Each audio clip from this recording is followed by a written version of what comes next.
prepared properly. My grand slam was supposed to be with sausage. On 107.5, The Game. Welcome in.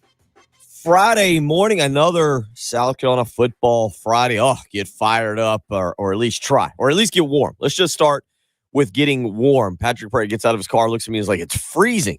You're the northerner. You're the one who's supposed to come in and be yelling at us southerners for not handling 45-degree weather well enough. And that's over with. I'm very worried about Saturday night. This is the first game I've been to since Missouri last year. And it was cold for that one too. But this is going to be freezing. My friend, all of my friends are coming down this weekend. Everyone I know from college is here this weekend. And they were texting about the game. And they were like, what should we wear, shorts or pants? I was like, are you kidding? I said, it's going to be in the 30s for kickoff. And they said, no, you're lying. Like, no, I'm not. And they're all coming from like Boston and New York and Maryland. I was like, you lived here. You do realize it gets cold. I think people just hear South Carolina and they just assume, yeah, it's always warm there. No, it's not. We don't live in Florida. It gets very, very cold here. And Saturday is going to be brutal. Sitting on a metal bench for 3 hours in the cold, just sitting still with a little bit wind whipping through the stadium. And it could be a little bit of rain now. Oh, really? Now it could rain? Yeah, there's a little 40% chance of rain, maybe. Oh, boy. Can you bring an umbrella to the game? I don't think you can take it in. So. I would think that that's a weapon. Ugh. I would think that that's up there with golf balls and mustard.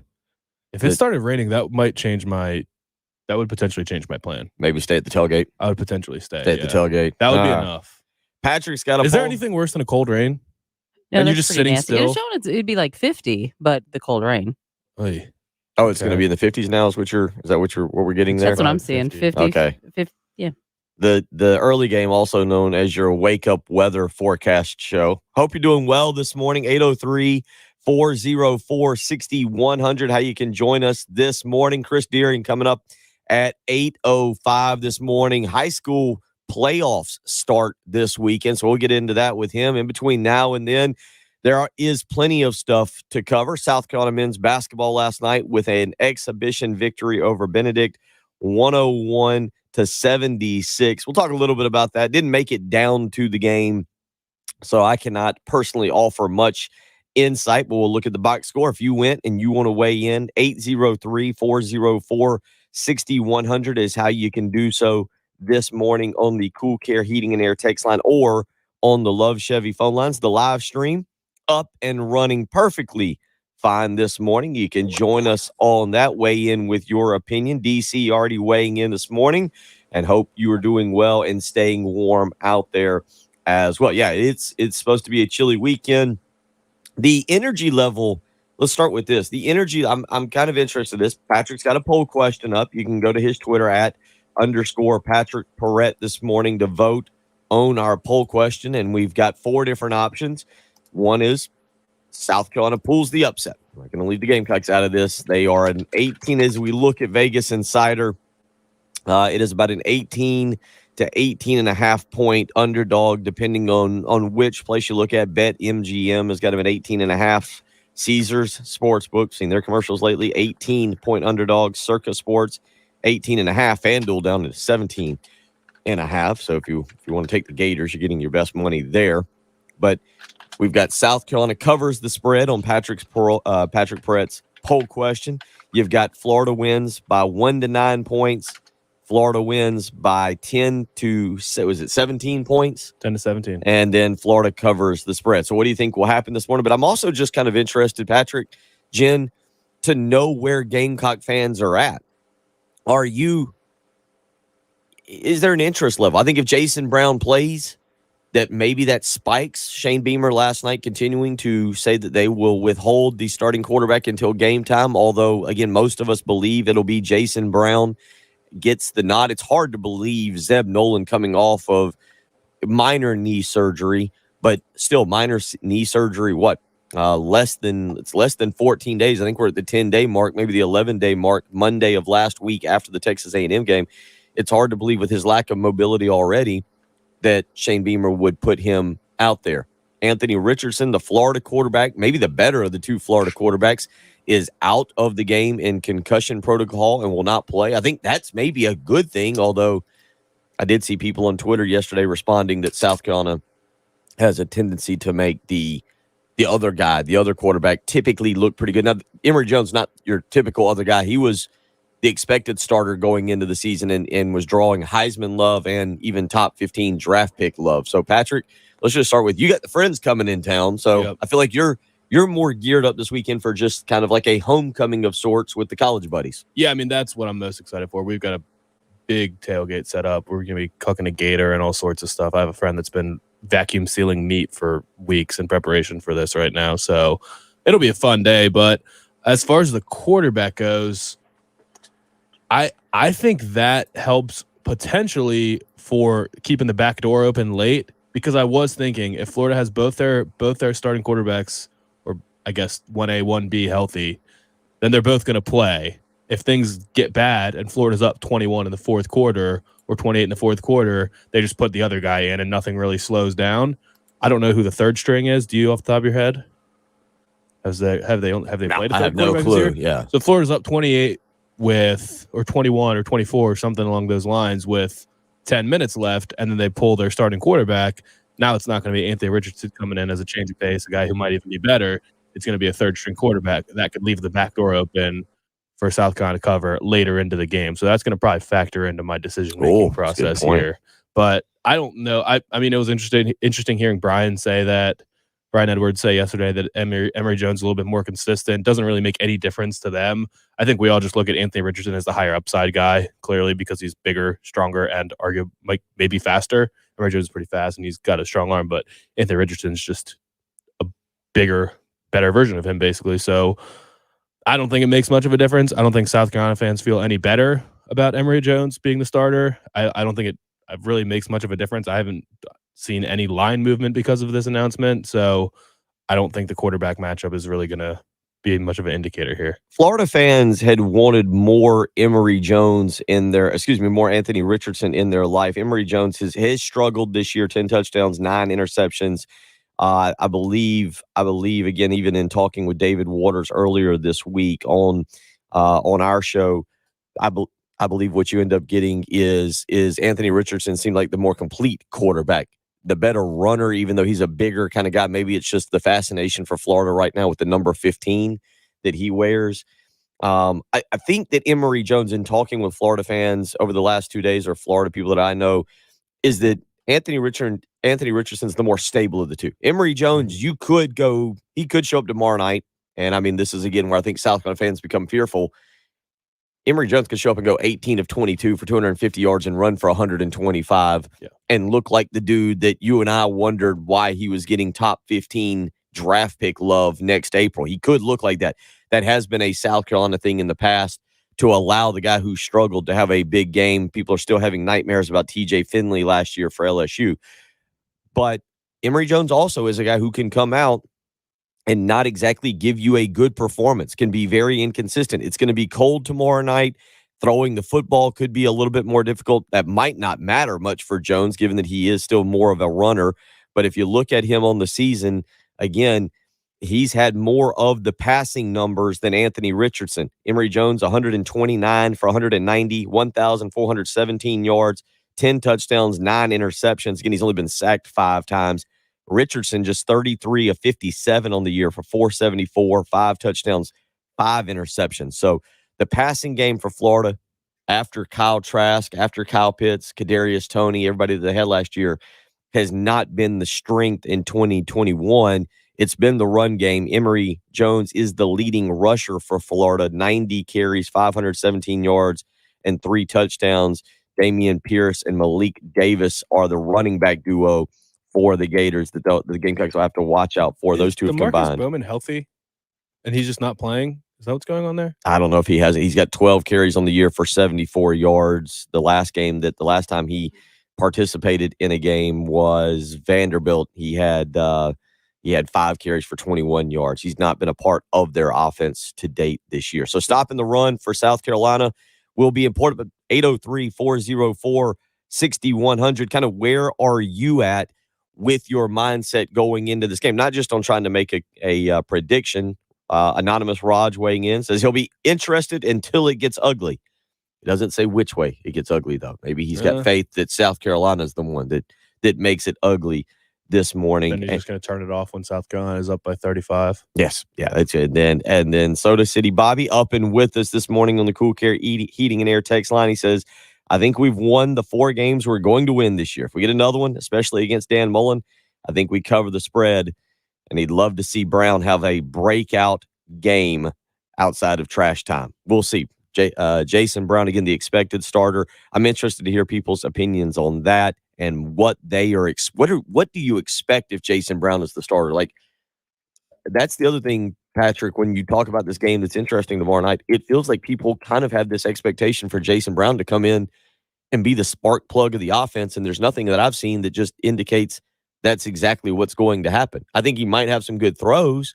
I think he might have some good moments, but I'm not sure that he's necessarily the lightning rod where all of a sudden the offense just goes for 24 points. Let's just start with 24. Well, I mean, I think the hope would be that he would add some explosion to the offense, or at least just be taking shots.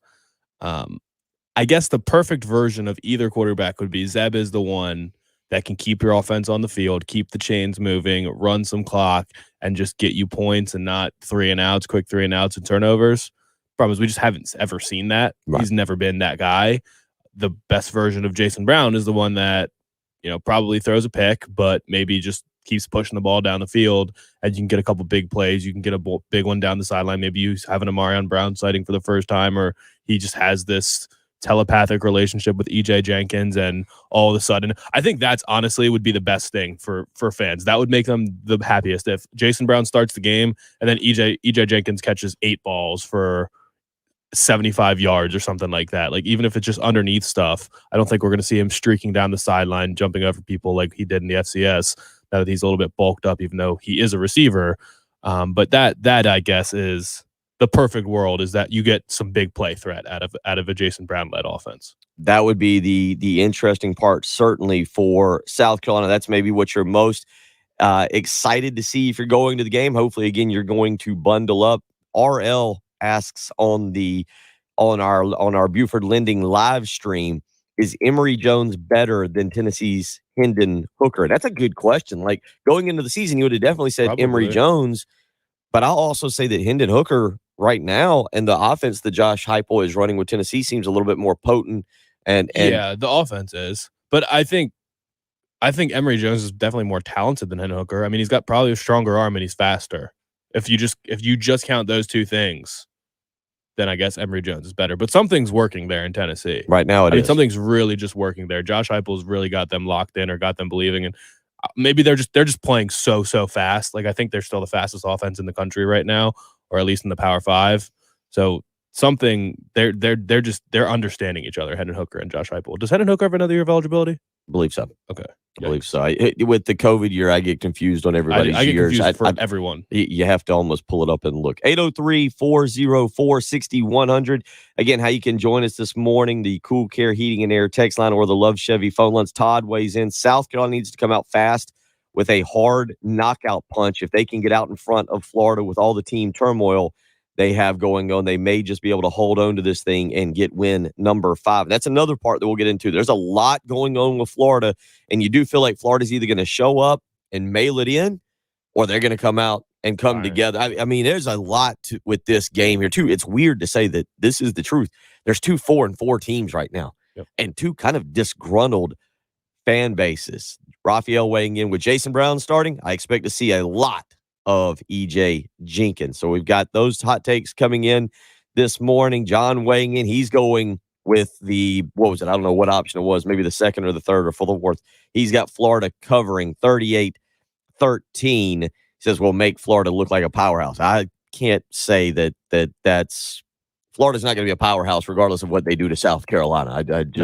Florida's got some talent this year, but they've also got plenty of issues that they'll have to fix in the offseason as well. They're in a good situation to fix them, though, with South Carolina, then Samford, and then I think Missouri and Florida State. I mean, that's 4 bad teams. Yeah, Florida could certainly finish. They can change the narrative on their season here. Yeah, they could certainly finish 8-4 on the season and I guess have a decent one. 803-404-6100, how you can join us this morning. Again, Patrick has got the poll question up. You can weigh in that way. Certainly it's going to be an uphill climb. South Carolina, again, a 2-touchdown and more underdog tomorrow night at Williams-Brice Stadium.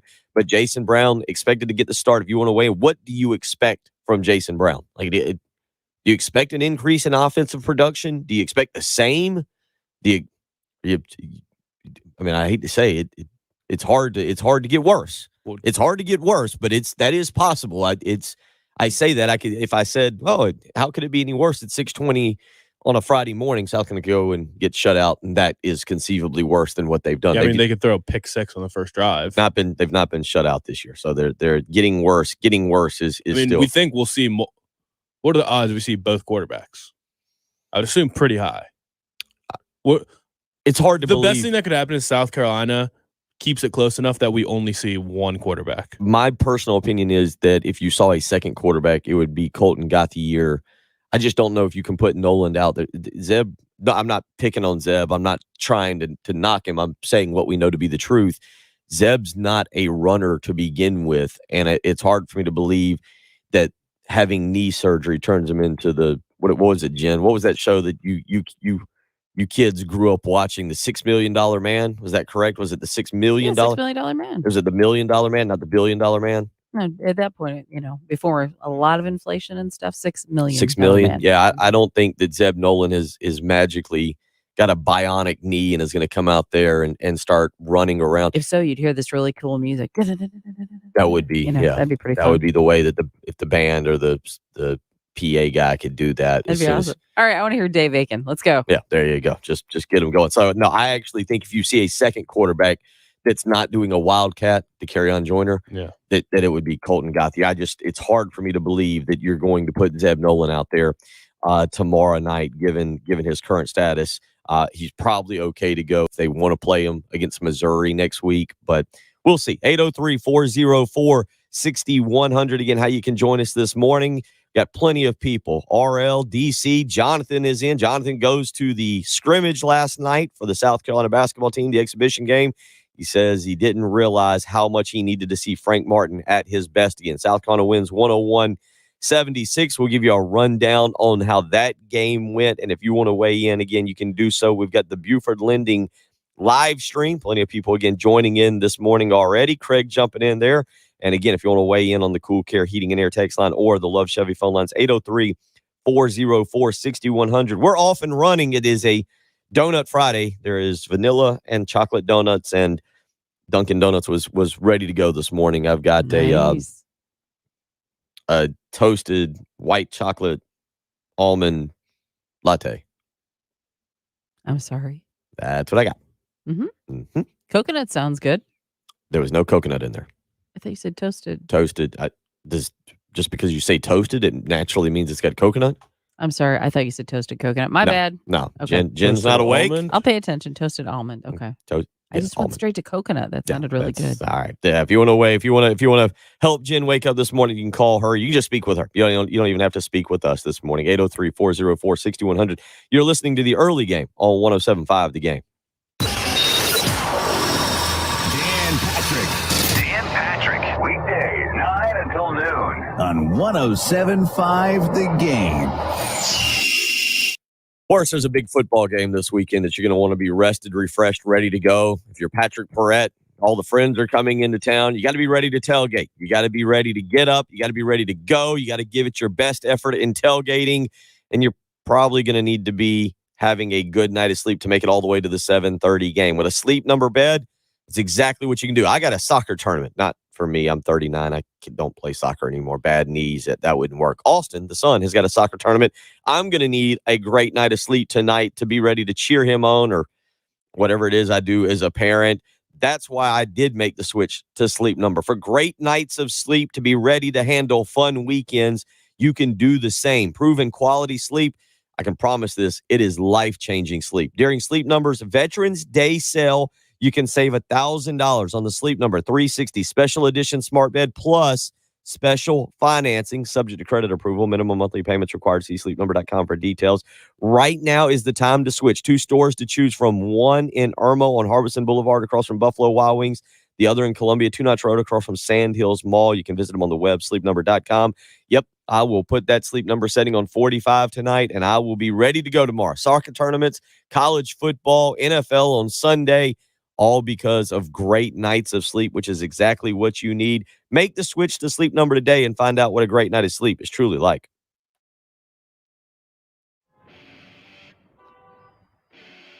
From the Shepherd's Glass Traffic Center, Shepherd's Glass, a true reflection of quality. ShepherdsGlass.com. Just one accident to let you know about. St. Andrews Road.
So we can just keep our laptops.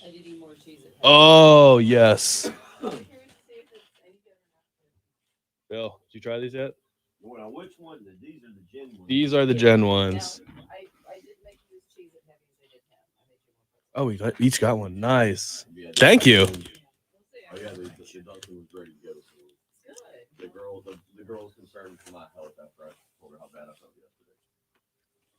Yeah, I felt bad. This was very alert. Yep.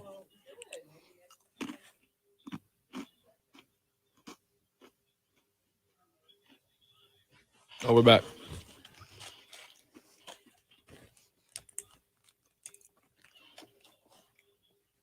I'll tell you that. I'm going to try to get 2 more segments and then go into the full breakdown of the next hour.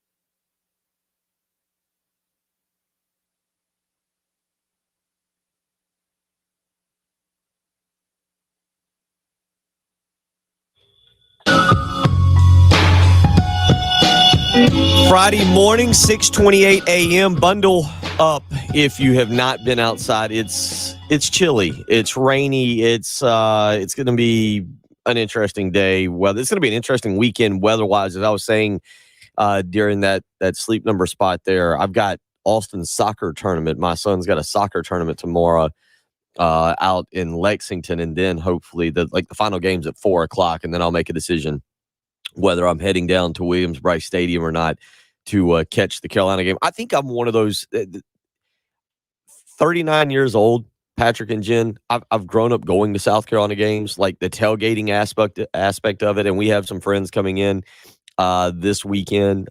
David Waters, who joined us on Wednesday from Gators Breakdown, will be in town. He's a good buddy of mine and is related to one of my really good friends. And it is a party. Everybody's kind of getting together this evening as they make their way into town. So I'm kind of like you from that standpoint, Patrick. But I hate to say this, there is an element right now with the way South Carolina has played and the ability to sit home, and it's a cold game.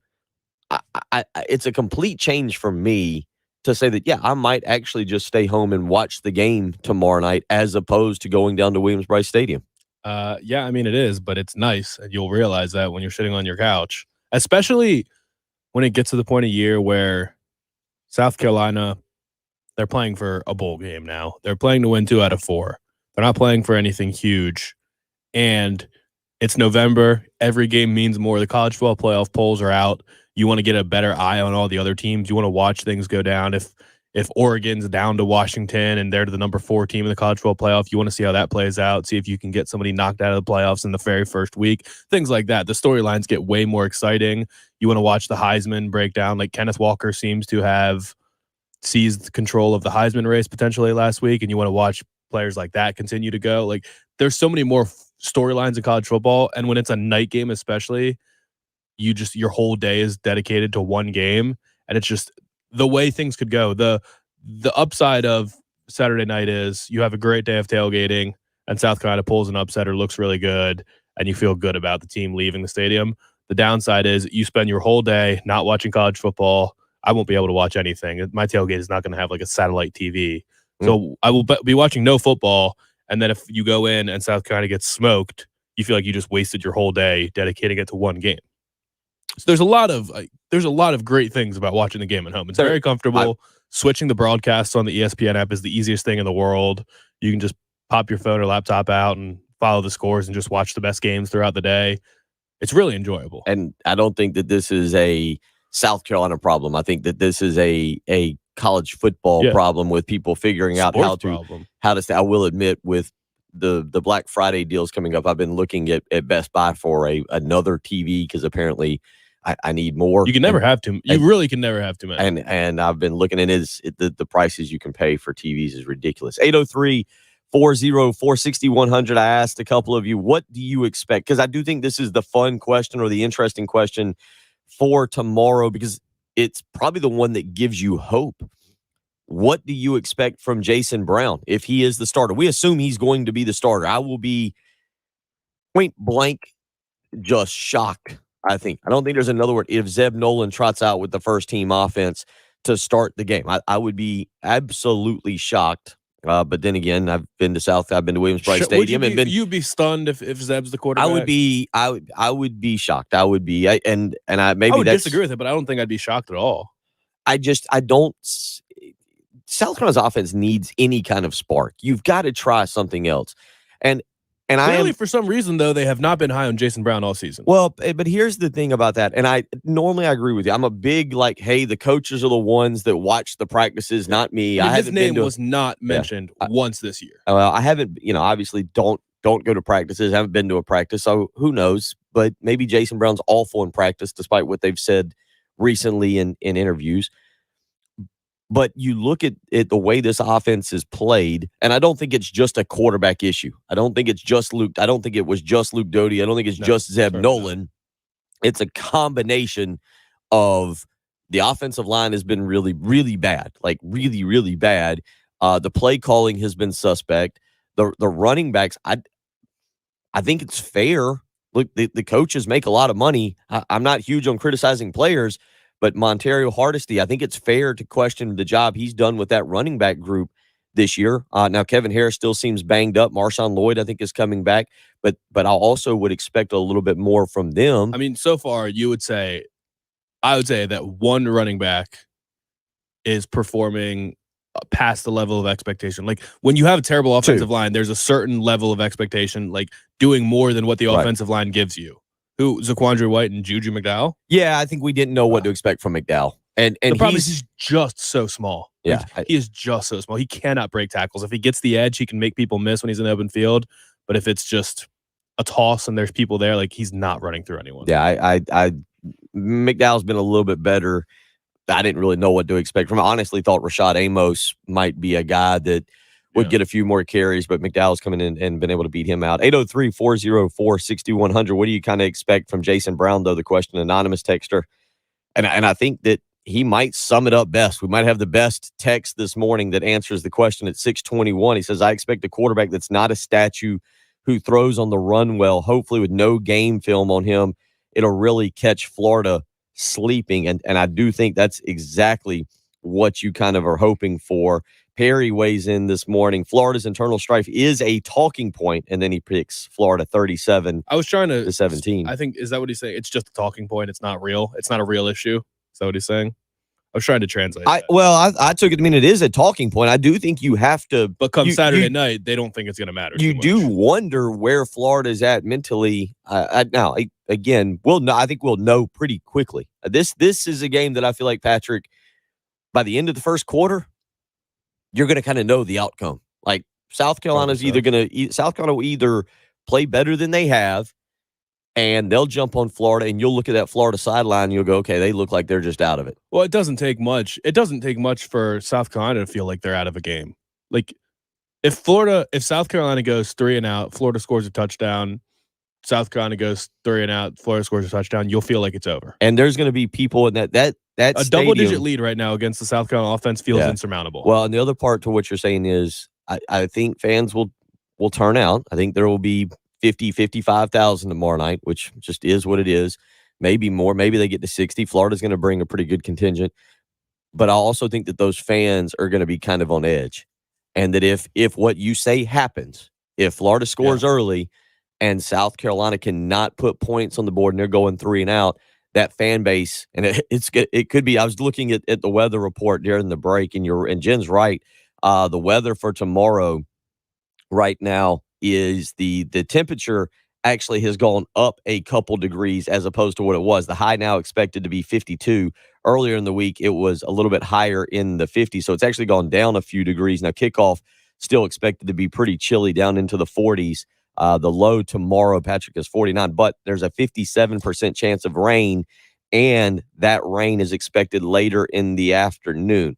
So we'll kind of see where exactly it goes. 60% now for Saturday night. So that's so upsetting. Rain now. So that the fans tomorrow night and that environment that's going to be there in that stadium, I think is going to be very interesting to see. But certainly if Jason Brown can come out and maybe create a few plays. Jason Brown, the one thing I'll say for him that I do take away from Texas A&M, and again, we haven't seen enough of him, but Patrick, Luke Doty is the fastest quarterback in a straight line speed. It feels like Jason Brown is the most mobile quarterback South Carolina's had. I've seen him make some moves in that pocket that show me he's a little bit more just agile in terms of moving around and getting out of the pocket. Maybe pocket mobility. Yeah.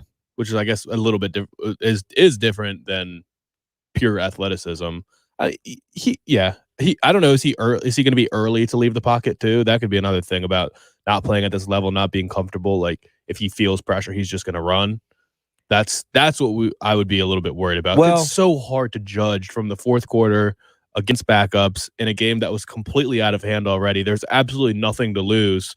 Is he going to operate the same way when he feels like if I throw a pick right here, it could break this game open and it could be my fault? I don't think that's his mentality. I think his mentality is I'm going to make the big play. The one thing I like about Jason Brown is when he scrambles, when he moves, it's not necessarily looking to scramble for yardage right now. The thing I saw against Texas A&M was I'm going to move, but I'm going to keep my eyes downfield. Give the guy an extra second to break up and downfield. And look to hit the pass instead of pick up 4 or 5 yards. We'll see, again, if that's kind of what happens with him tomorrow night. But I do feel like just agility, being able to move around, make a guy miss, or be able to kind of fill the pocket. And Jason Brown is an older quarterback. Luke Doty was still learning that.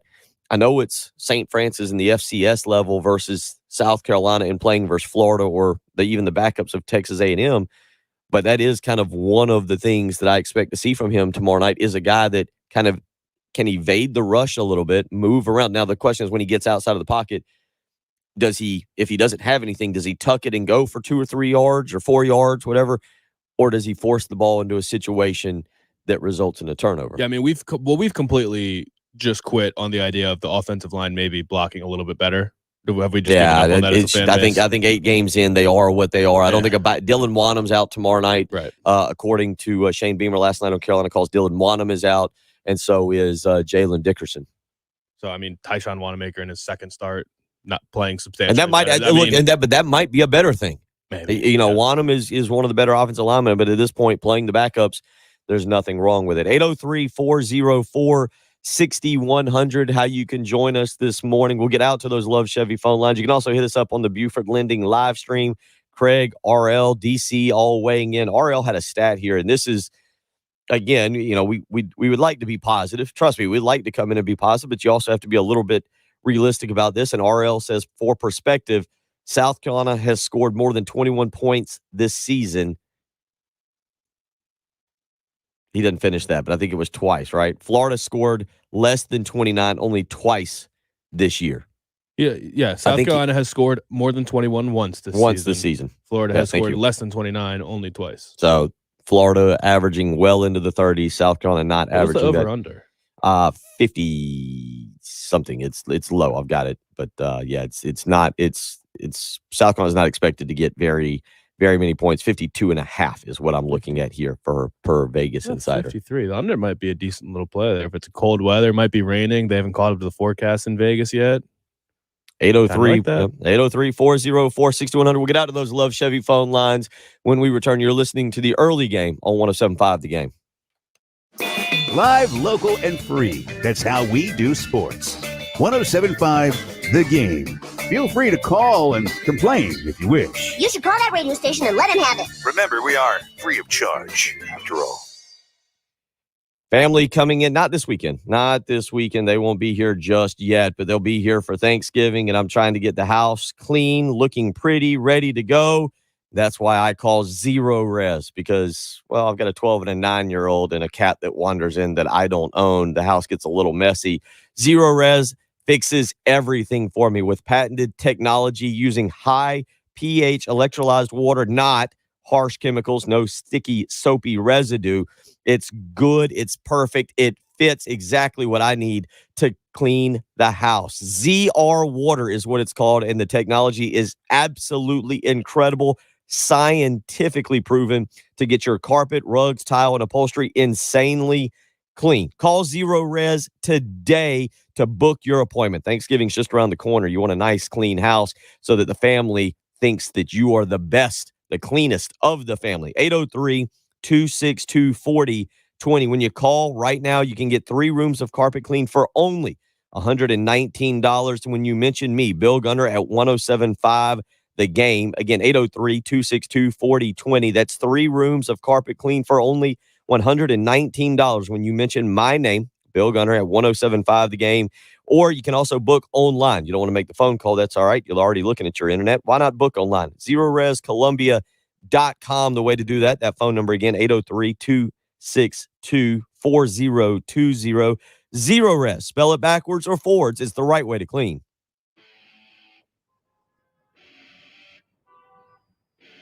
From the Shepherd's Glass Traffic Center, Shepherd's Glass, a true reflection of quality. Shepherd'sGlass.com. We have a report of a tie-up St. Andrews Road at Harbison Boulevard. Also, I-20 eastbound after Highway 6, an accident there. Chilly forecast on tap, cloudy and breezy today, 57 for the high, 56 tomorrow, but it's going to be windy, and there's going to be showers off and on, so just kind of a damp, yuck day. Right now, it's 40 at 107.5 The Game. Sponsored by BioNTech and Pfizer. Festivals, football, the great outdoors. Some people say fall is the best time of the year. It may also be a great time to So they can hear the spots right now. COVID-19.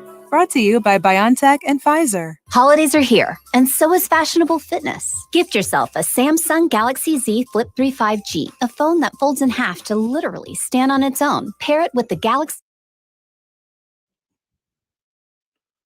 All right.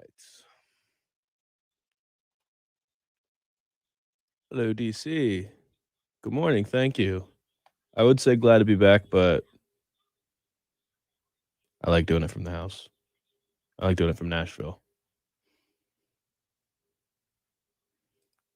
Hello, Craig. Hello, Anthony.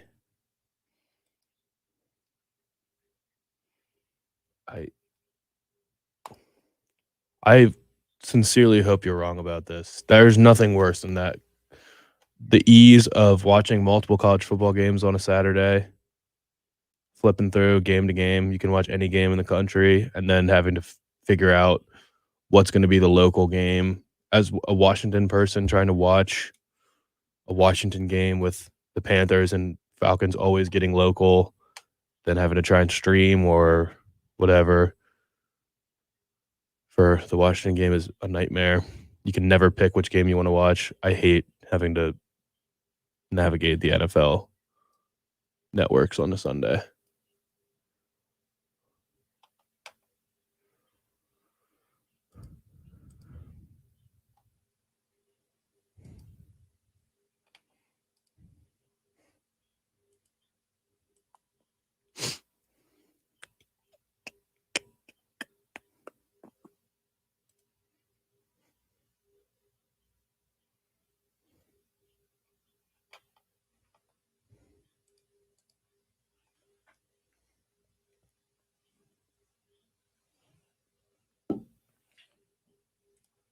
All right, let's check the poll results.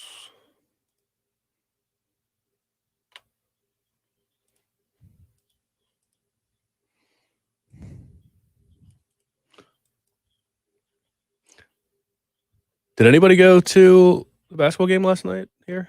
We did just get a text saying maybe we can contract Benedict's band and cheerleaders for our games. That was the most exciting part of last night from Richard on the text line.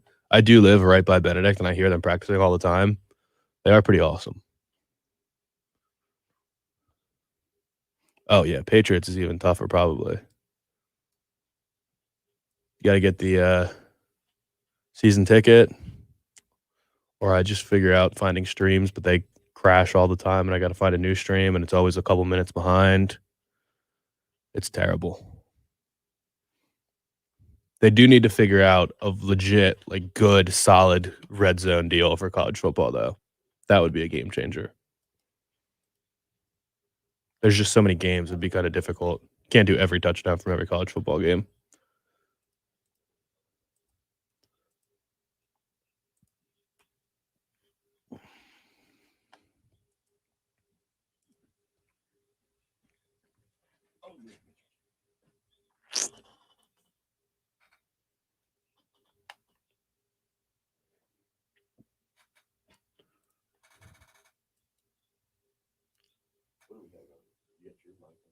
Yeah. Yeah, you got to turn your mic on if you want to talk. Patrick's in complete control of the Our friends are back.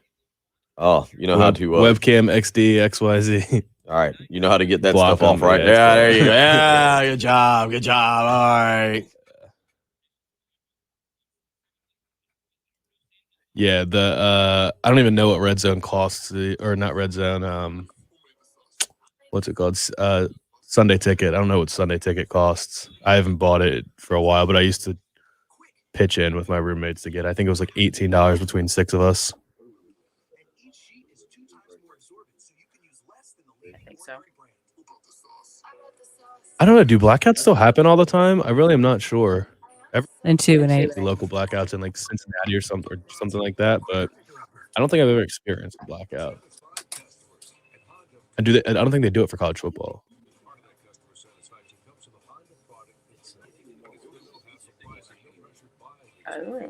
My goodness gracious. Yeah, that's outrageous.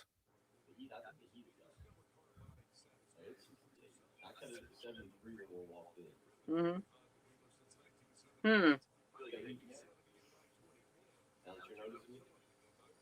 Yeah, I'm not.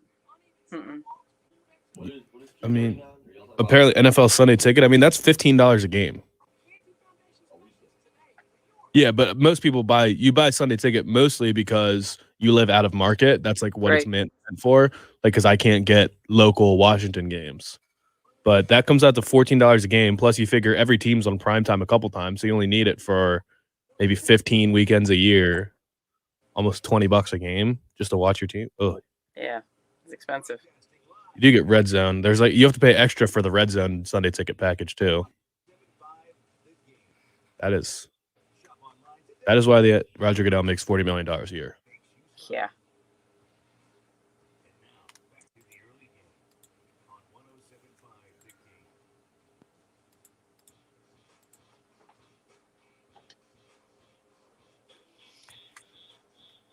803-404-6100. How you can join us this morning. Bill Gunner, Patrick Perrette, Jen Jensen. 6:49 on your Friday morning. It's chilly. I was just saying. I think the heat is out in here in the studio, which would explain. It's chilly. We got the big windows behind us. Yeah. I mean, it's not good when it's That's November. why I'm still wearing a sweatshirt and a jacket. It's November 5th, and we're already complaining about the cold. That's not a good sign. To stop all the complaining, to be optimistic, to be the person that brings the program back around, we go out to the Love Chevy phone lines. Gamecock Larry has got a prediction, and I think this is going to just turn the program right here back towards the positive side. Good morning, Yep, there we go. Gamecock Nation. This is Gamecock Larry. I feel real good this morning. Got my grits and liver pudding ready in the microwave, and I'm ready to go. And I'm going to tell you something. It's been a disappointing season. We know that. But I don't think, well, I can't say I've seen worse, but I've seen just as bad. We're going to be okay. But I'm going to tell you, this weekend, we're going to have us a football game. Our defense is going to have some time to get some rest between time on the field. Our offense is Jason Brown, Jake is Muse. All the rest of them, I can't name them all, but I'm going to tell you, it's going to be a shootout. SHOOTOUT, shootout. Okay. I'm going to call the hotline Saturday night about 10:30. I'm going to say, I told you so.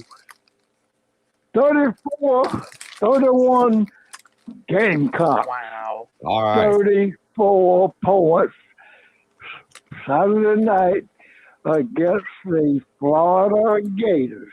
And all you bashers, which is, I'm going to name, no, I ain't going to name you, buddy. Name him. Get him. Oh, okay. All I heard all weekend, I'm going to name them. I tell them, don't get mad at me. Pearson Fowler. Bill, Patrick. Yeah. You're included. Wait a minute. Let me go. Bill, Patrick, and that Mr. Fowler, Pearson Fowler. He's the biggest one of all. And Preston don't say too much, and he's a basher also. Yeah, he is. He is. And old Jay. And he's bad. He's just as bad.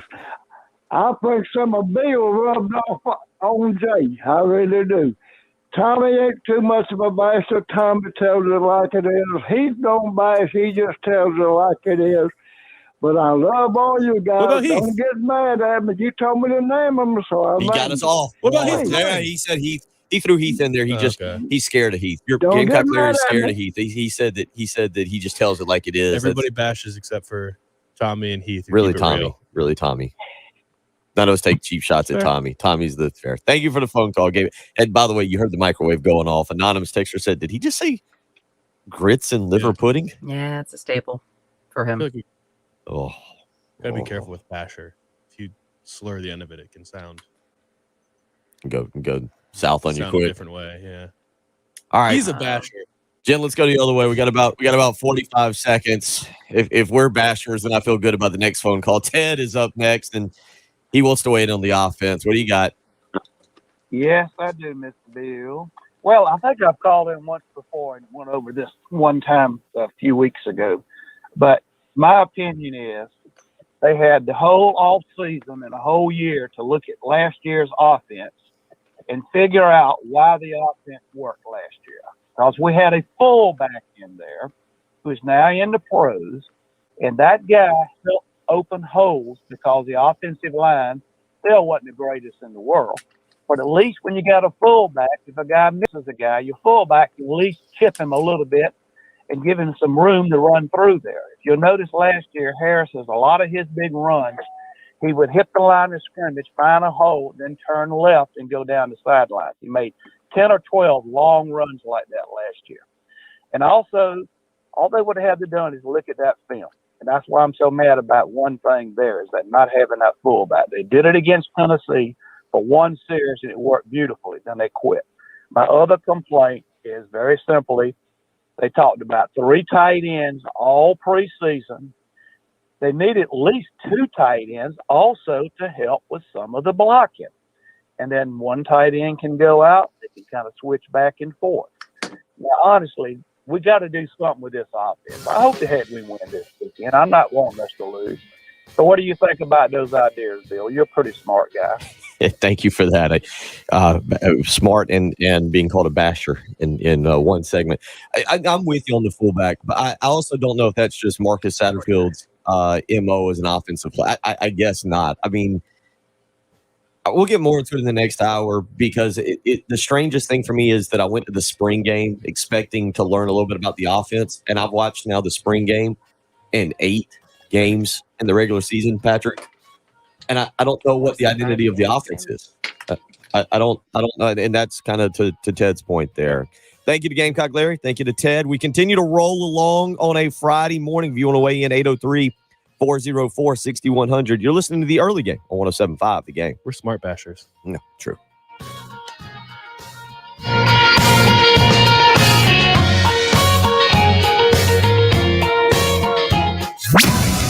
The home of the Gamecocks. 107.5.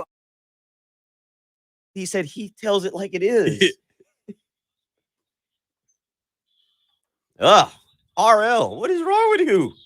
Who does liver pudding just doesn't sound good. Grits, fine. Liver pudding. I'm open to trying it, but I'm not gonna go buy it myself. I'll try anything. I really don't care. I'm actually sure it tastes good. The breakfast of choice. Yes, DC. Do we have another bot, or did you just? Nah, we got rid of them. Got rid of it. Well, I think when you watch on YouTube Live, depending on the app, it just automatically pops up some of the comments. I've seen that when I've just watched on my, I guess my Fire TV. So it just pops up the most recent comment, and I think that was probably popped up on people's screens for a minute. Yeah. Just go to the website, RL or DC. Bro, just go to a website. Yeah, right? 30 points is a shootout. I guess maybe not anymore. Yeah, 32 teams in the 30s is a shootout. Yeah, maybe not. Maybe not in the Big 12. But 2 teams in the 30s is a lot of points. I guess when you have over-unders of 76, you can get 2. How many over-unders this weekend? If you glance down, do you have it up? How many over-unders this weekend? Are over 70? Are over 60. I would bet less than half or under 60. All right. I'll tally them up.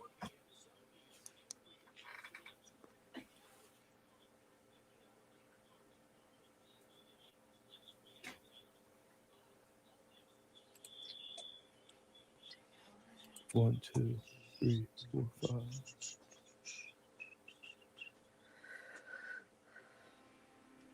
Foundation damage is a serious problem for many homeowners in our area. If you see cracks in brick, cracks in walls, sloping floors, or chimney separation, foundation damage could be present. Don't wait.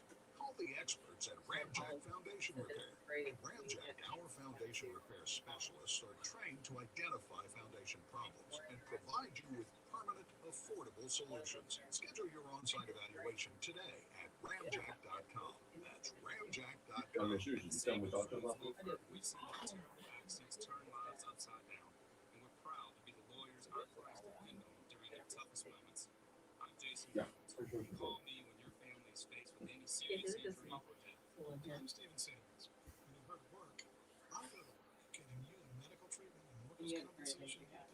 We have the experience and passion you need when you need it most. Samuel's Records. Well, I was calling guard when I came in, and it was 66 in here. I mean, normally it's at least in the 70s.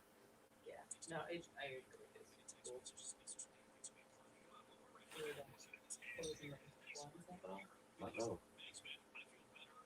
Yeah. I can't do all of these, but it's a lot more than double the over-unders are under 60. Under 60? Yeah. Yep. So who is that? Who asked? Hey.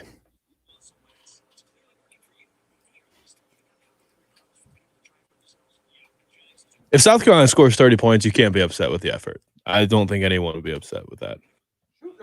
No. That's... If South Carolina scores more than 30, I might bring this up. Does Florida No, Auburn. Auburn. I was going to say, is Florida the best team on South Carolina's schedule? Probably not. Probably Auburn. I sprinkled a little Auburn money line.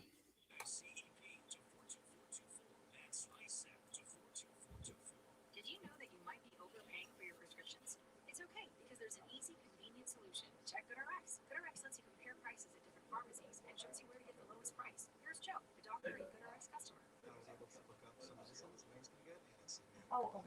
Watching from Singapore. Wow. Welcome, Duke. What time is it there? Morning? What time is it in Singapore? 7 p.m. Oh, exactly 12 hours.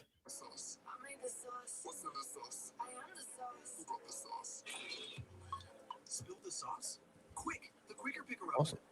I don't think anybody's topping that. And each sheet is 2 times more absorbent, so you can use less than the leading ordinary brand. Who brought the sauce? I brought the sauce. Who made the sauce? I made the sauce. What's in the sauce? I am the sauce. Who brought the sauce? Okay. Bounty, the quicker picker-upper.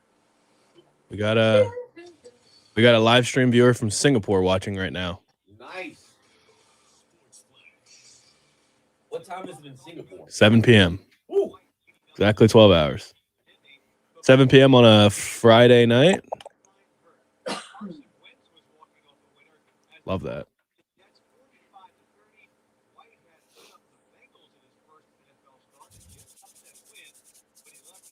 Let's start a meeting. All right, PFF likes the under.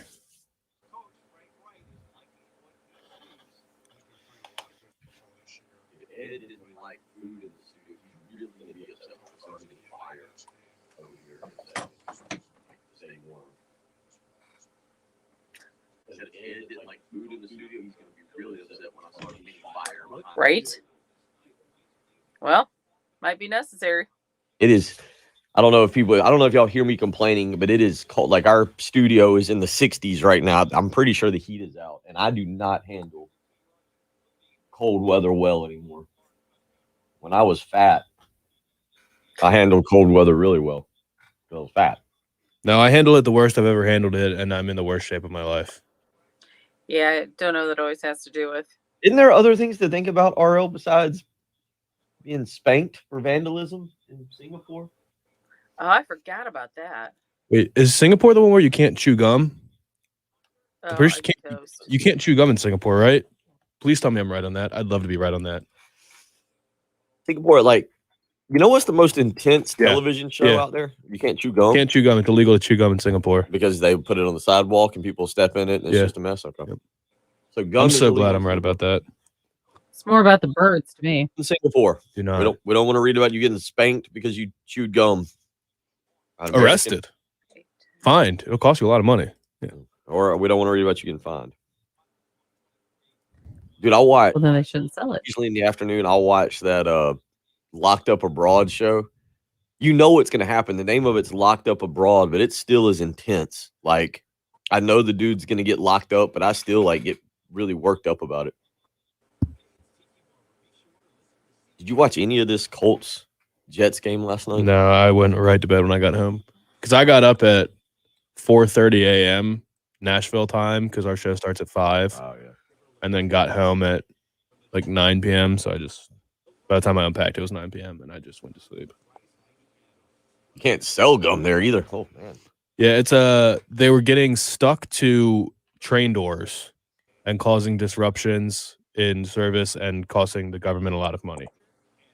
Oh, wow. Dude, Steven, that Locked Up Abroad shows. Wow. I mean, I get nervous just watching it.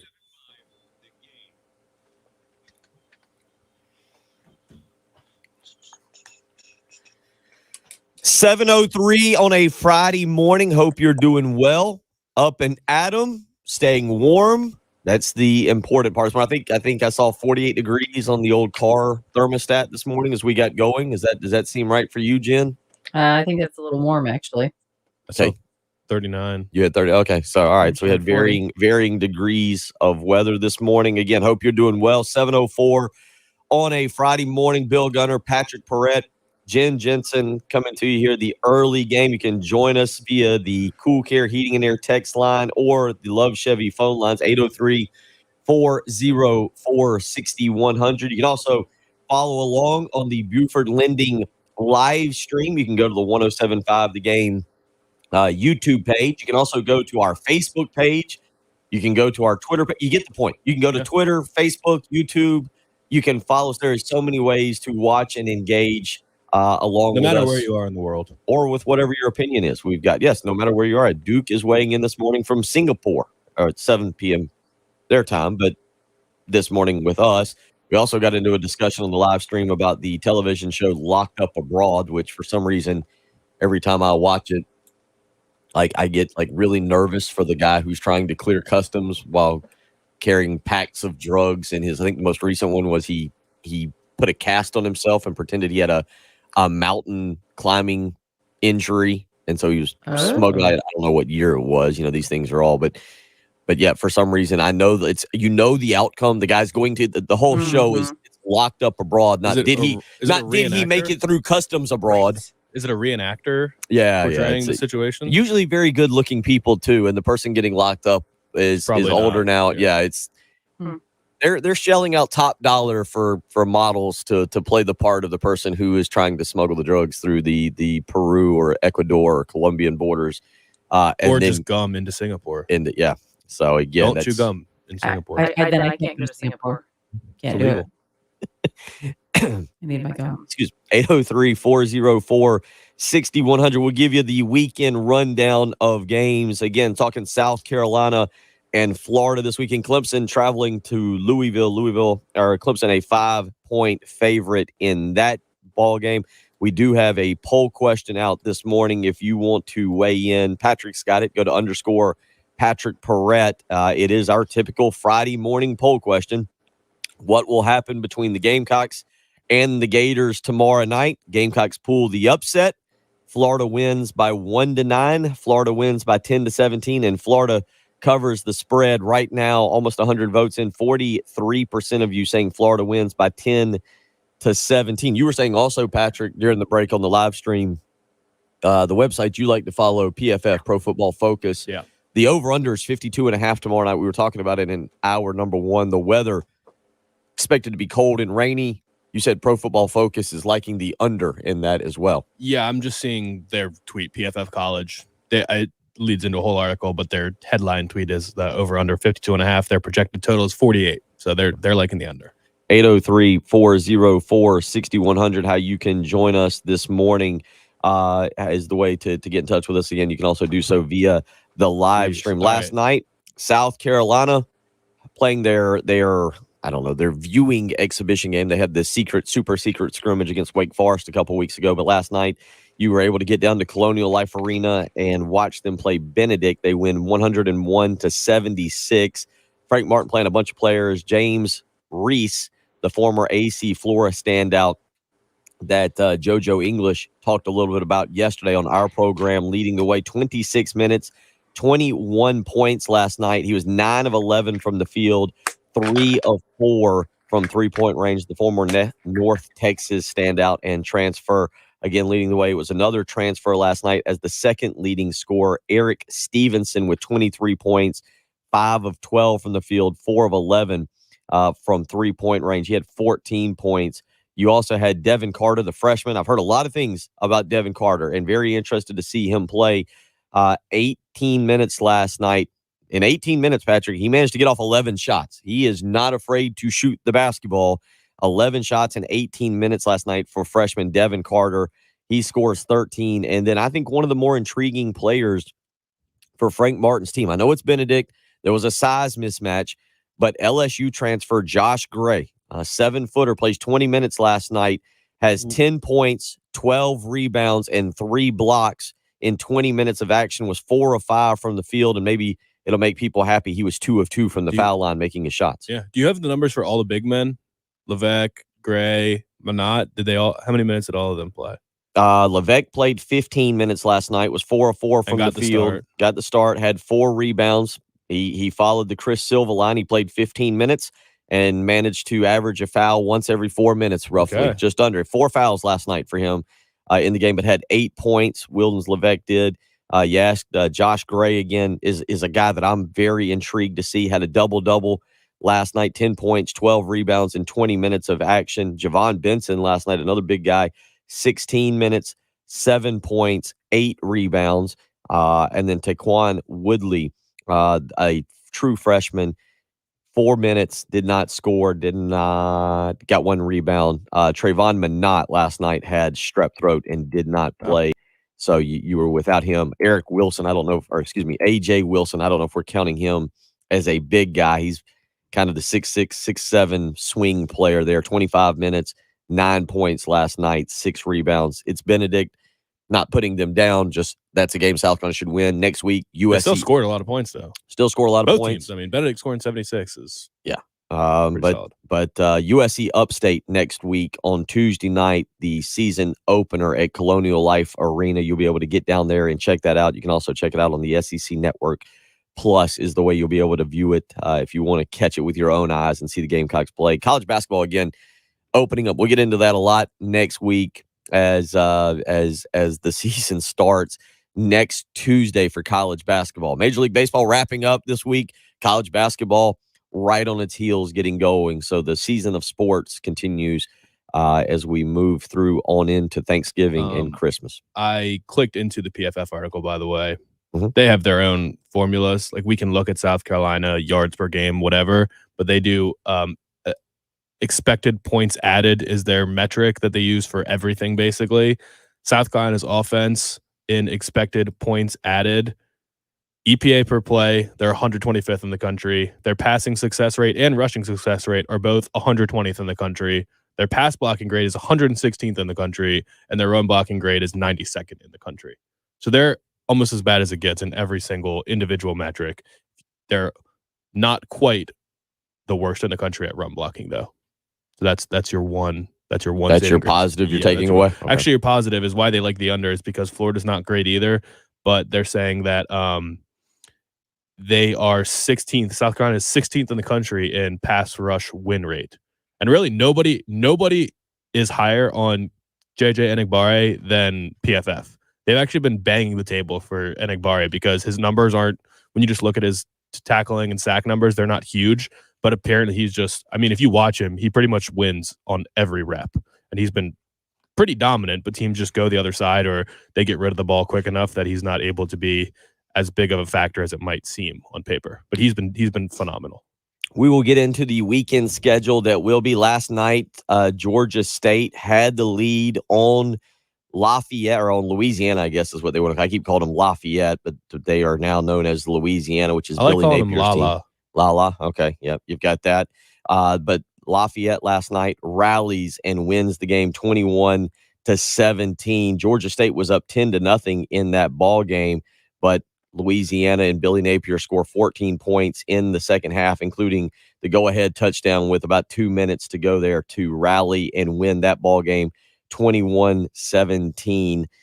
Sean Elliott's Georgia State Panthers fall to 4-5 on the season. They were on a 3-game win streak. Billy Napier, who again, Patrick, is going to be mentioned for a lot of jobs in the offseason. I don't know if he will make the LSU cut. They're going to want a big-time coach, but Billy Napier, who turned down, or at least publicly, was said to have turned down a bunch of jobs in the SEC last year.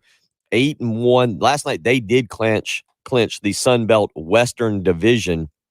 It is their 4th straight divisional championship.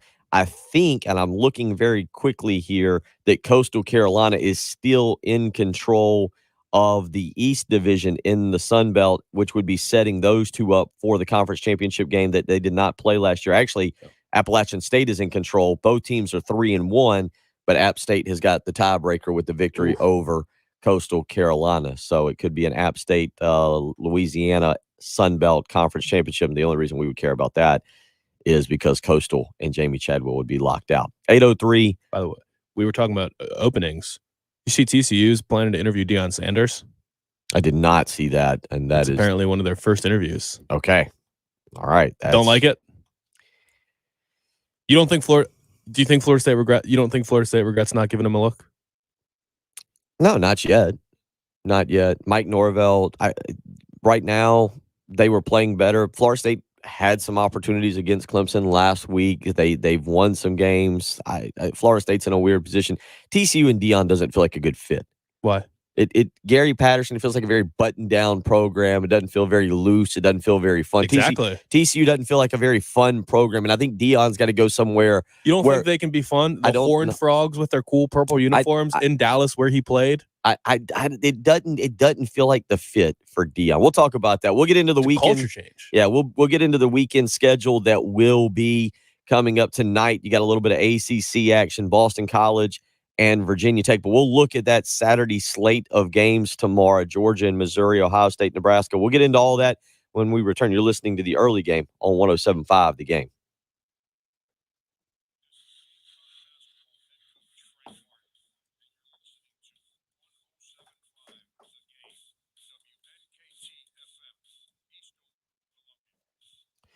Oh, you heard Patrick talking about it. It could be cold tomorrow night at Williams-Brice Stadium. You're going to be sitting on the metal bleachers. Maybe some of them are not going to have the seat backs behind them. Monday morning or Sunday morning, you might be feeling a little sore. Back might be hurting a little bit. Shoulders might be bothering you. You might be having some tingling in your arms from the cold, from the hard seats. If that's the case, it's time to call Casey Chiropractic. Get over and see Dr. Pate and Dr. Roman Cooper with 2 decades individually of experience in the chiropractic field. Dr. Pate and Dr. Roman Cooper are ready to get you back up and running. Again, you wake up and you feel a little bit of pain in your back. Maybe you've been playing some golf lately and you're feeling sore. Right now, give them a call. 803-796-2424. Try the natural approach before you try the surgical approach. How about this? Research has proven spinal decompression has excellent long-term effectiveness, even 4 years later. And with Dr. Pate and Dr. Roman Cooper, experts in the field, now is the time to get on over and see what they can do to get your quality of life back. They are in the business of getting people out of pain. 803-796-2424 is how you can set up your appointment. You need to call Dr. Pate, Dr. Roman Cooper with Casey Chiropractic and get over there this weekend. Or definitely, if you sit on those hard metal bleachers this weekend, you feel a little pain in your back on Sunday morning, that would be the excellent time to call. 803-796-2424. That's Casey Chiropractic Center.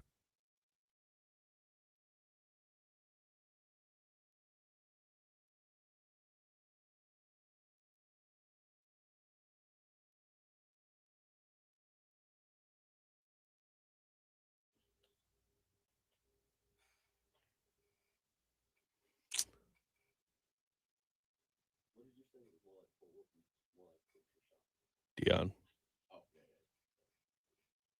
So Odell's getting released, looks like. Who? Odell. He is getting released? Your mic's off. Turn your mic on. Yeah, I saw yesterday where they said that basically, what was it? Stefanski basically said that he told the team he's not part of the, he was honest. He was just basically like, he's not part of the team. Yeah, consider him not part of the team. So looks like it's also Odell's birthday. Today? 29th birthday. Oh, that's looking out for him. They're converting, it looks like they're changing the language in his contract, converting his base salary to signing bonus. This is kind of interesting.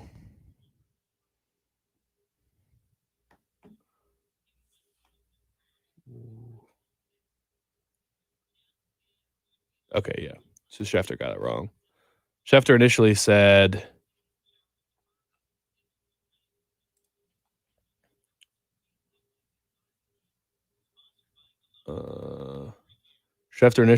that they were going to convert the salary into signing bonus to make it easier for someone to claim him, and now he's corrected it and said they're doing it to lower the cap number when they release him. And then Pro Football Talk is saying that the Browns are going to reduce his base salary and insert per game roster bonuses to dissuade people from claiming him on waivers.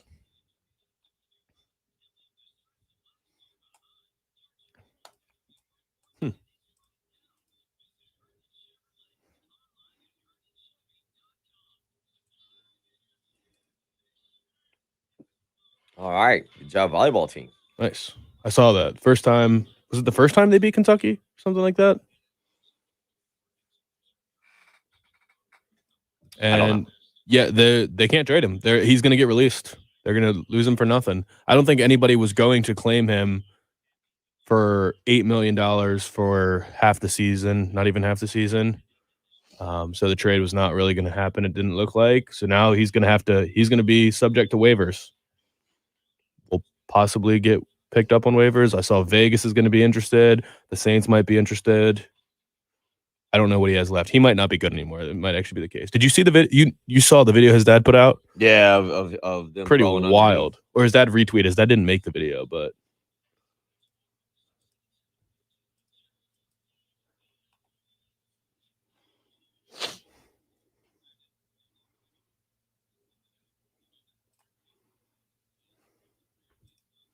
did you see this thing about the Arizona State play-by-play guy? I did not.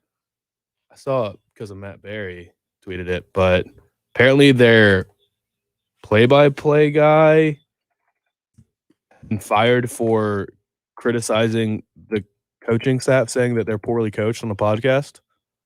Oh, hold on to that one. We'll get into that. Let me look at this. Yeah, Jordan Simone. Yeah, check that out.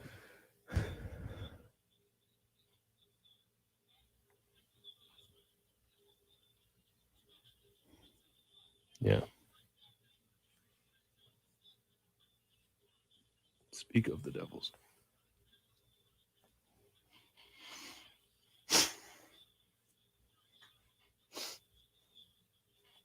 Yeah, got it. Oh, Mark, why would you do that to of course, no, 4-year-olds already have teeth. So it's not like they're teething. Why would you give a 4-year-old a bagel? It better have been like a blueberry bagel or something. It better not just been a regular bagel. Bagels are delicious. Bagels are not bad. I mean, they're in the. That's a good dad right there. Travis taking the kids. Good job. Good job. Nobody should have plain bagels in their house, though. There's no excuse for that. There's too many flavors of bagels. That's out what I'm there saying. You gotta purchase have a plain bagel, but you can buy the everything bagel seasoning and just put it on top of the cream cheese when you spread the cream cheese on, and it makes an everything bagel automatically. It's delicious.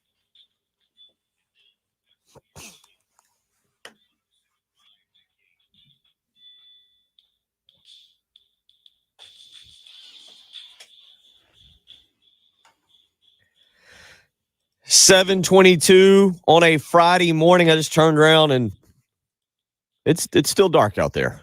We're not adjusting well. By the way, No, but we don't need to adjust. When we do the show on Monday, it'll only be 6:22. I was going to say PSA to everybody. What did we turn the clocks back an hour, right? We fall back, turn back an hour. So don't forget that. Your phone will do it automatically, though. It's true. No, Jen, I'd be like, do you have an alarm clock? Yeah. What do you? Yeah, we've done this. I have two. I have an alarm clock and a phone. That's how I make sure. But Patrick, maybe we could con him into getting up at 2 to change the clock. So I was trying to. No. Look, there's a laziness factor to me, especially on a Saturday night, Sunday morning, where look the clocks will work their way. I mean, that will. Yeah. There is multiple in the house. I'm trying to think right now. Now you've got me thinking. There's the stove clock, the one that's on the oven, the microwave clock. There's the bedside clock. There's the clock that I have in the living room. That's 4. I have 12 watches, so that'll be fun. I'll just throw one on each week, each day over the next 2 weeks, basically, and reset those babies. And I think that's like Patrick said, the phone updates itself. Right. But yeah, we do need to remind people. Yeah. Move your clock back because you don't want to show up anywhere an hour early on Sunday morning. Yeah, church, I guess. I mean, you're not going to miss football. You'll be up in time for football no matter what. Should be, depending on. I mean, you on the other end, you got 50 people coming in this weekend. I might try and stay up for the time change. I might be out and about. That could be taking fun. Advantage. It is a great time being at the bar when the clock changes and you get to stay for another hour. I mean, you know it's coming, so you operate as if it's 1 o'clock when it hits 2. But I think I'm going to try and be there for the change. Tried doing live radio. There were a couple times I did overnights during a time change, and it's like, it's so what do we do? Still 1:30. Yeah, kind of weird. Oh, but fun. I haven't been at a bar at 2 o'clock in a long time. Yeah, I haven't been awake at 2 o'clock. Well, Eastern time, or as it is set. Last when I was in Vegas a few weeks ago, 11:30 p.m. was 2:30 a.m. here. 803-404-6100. We'll get into that college football schedule that will be this coming weekend. Again, Virginia Tech, Boston College tonight, Utah at Stanford.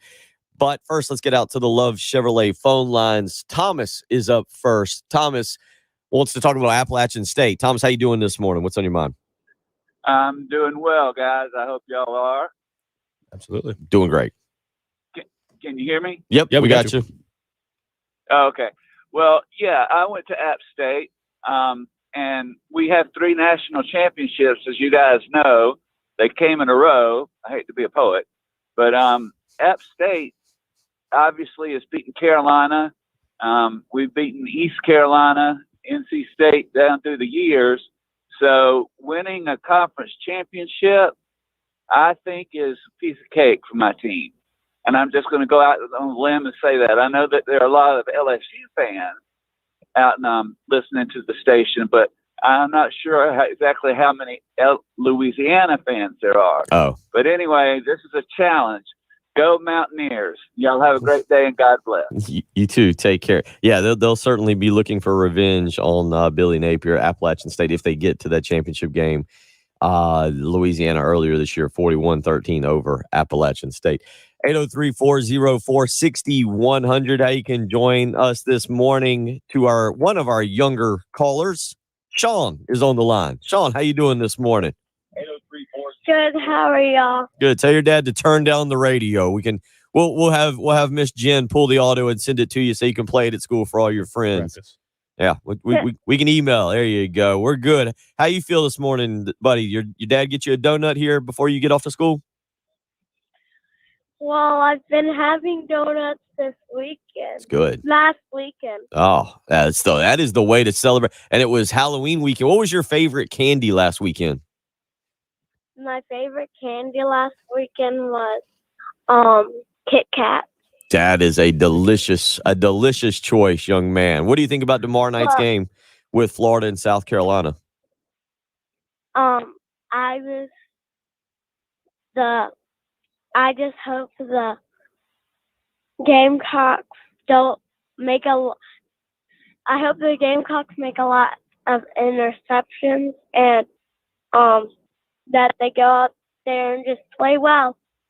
It's a good. You want to give a score prediction? You got a score prediction you want to give? Florida State 0, South Carolina 100.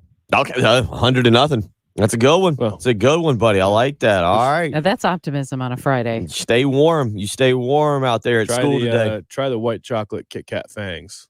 I had about 10 of them last night. Okay, Mr. Patrick says try the white chocolate Kit Kats there. Kit Kat How many did you have? I don't know. It was a lot. My sister gave me a whole bowl of them, and I didn't have dinner. I just had white chocolate Kit Kats for dinner. Healthy. Patrick living it up being an adult. 803-404-6100. How you can join us this morning. We'll get into that weekend schedule. That will be a lot of it's not as good, Patrick, I think, as last weekend. Last weekend I was actually pretty excited for that Michigan State game that definitely lived up to the hype. This weekend. There's a 1-ranked matchup, I think. Yeah. What's the one ranked one? Auburn A&M. Yeah, that's right. So you got that. One. We'll give you the rundown on the weekend schedule here on the early game. You're listening to 107.5 The Game. Football playoffs are here. Sometime the crew is up against it. The brakes are beating the boys. Tell them to get out there and give it all they've got.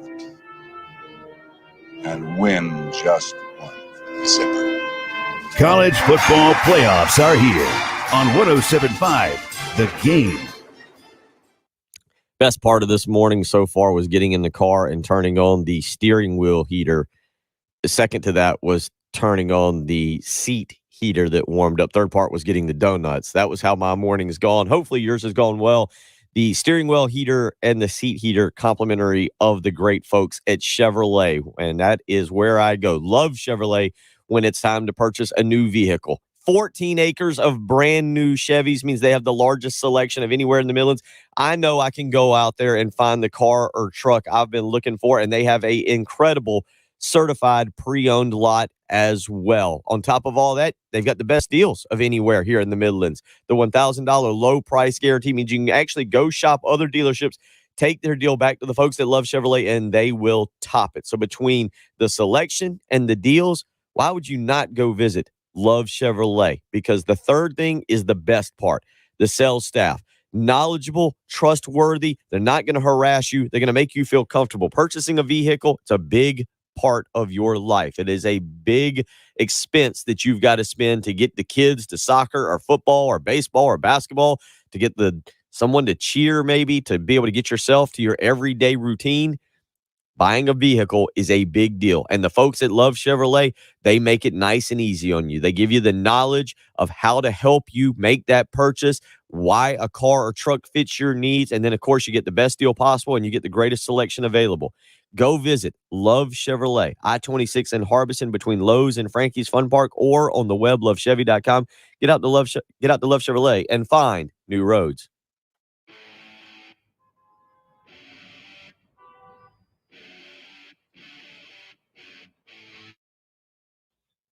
Oh, All right, what do we want to pick here? no offense to young Sean, but I like the text message that says Florida State will not score a single point against the Gamecocks this weekend, I guarantee. Yeah. That did make me laugh. All right, what do we want to pick? The obvious would be Auburn A&M, and that's really it. That is, what are we seeing? A&M -4.5. This robot was still weighing in. Yes. Good job. Way to pay better attention than I do to that.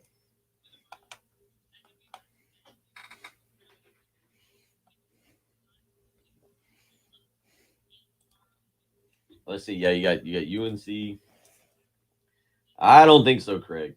There will be no live streaming of the first quarter. I'll either be at the game or I'll be recovering from soccer all day long. Should we do Tennessee, Kentucky? Let's see here. Clemson, Louisville, South Carolina. Yeah. Just join in the fun. I'm not sure now. It's okay. It's fun. It's a little treat for the live streamers. Just don't click the link. Yeah, don't click the link. Don't click the link. We just blocked them permanently, but then they just changed. I think because it was a second one. They changed it.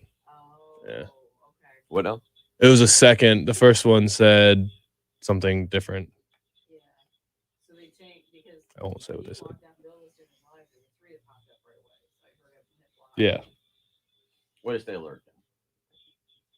A lot of people are saying that Michigan State Purdue game is a potential upset. Line's only 3.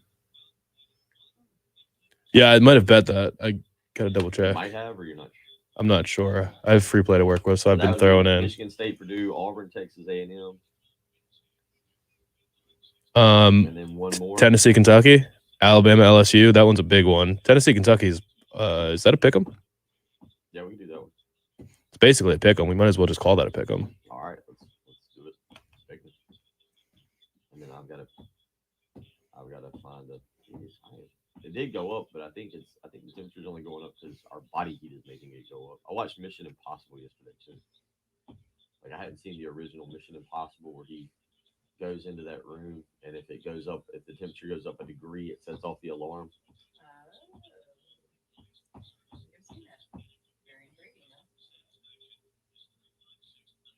You never saw the original Mission Impossible? Have you seen any of them? I've seen one I watched in school. I'm not a Tom Cruise guy. Yeah, I mean, I like Top Gun, but that's it.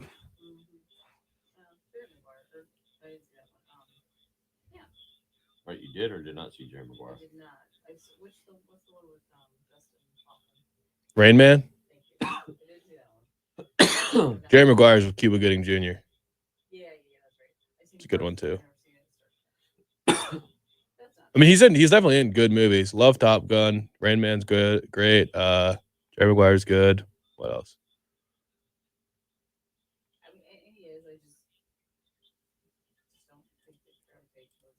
I don't know.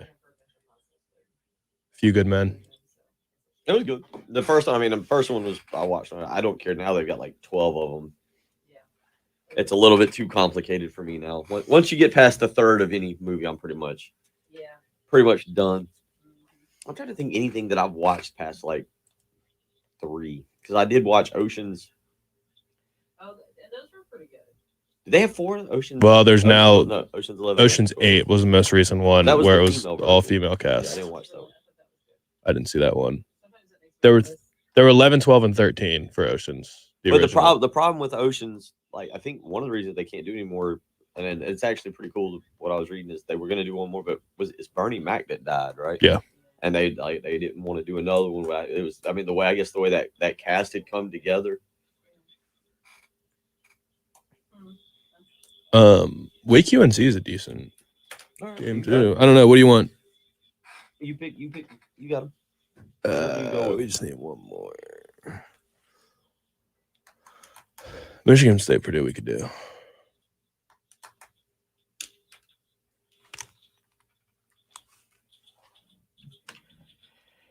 $7:35 on a Friday morning. Hope you are doing well.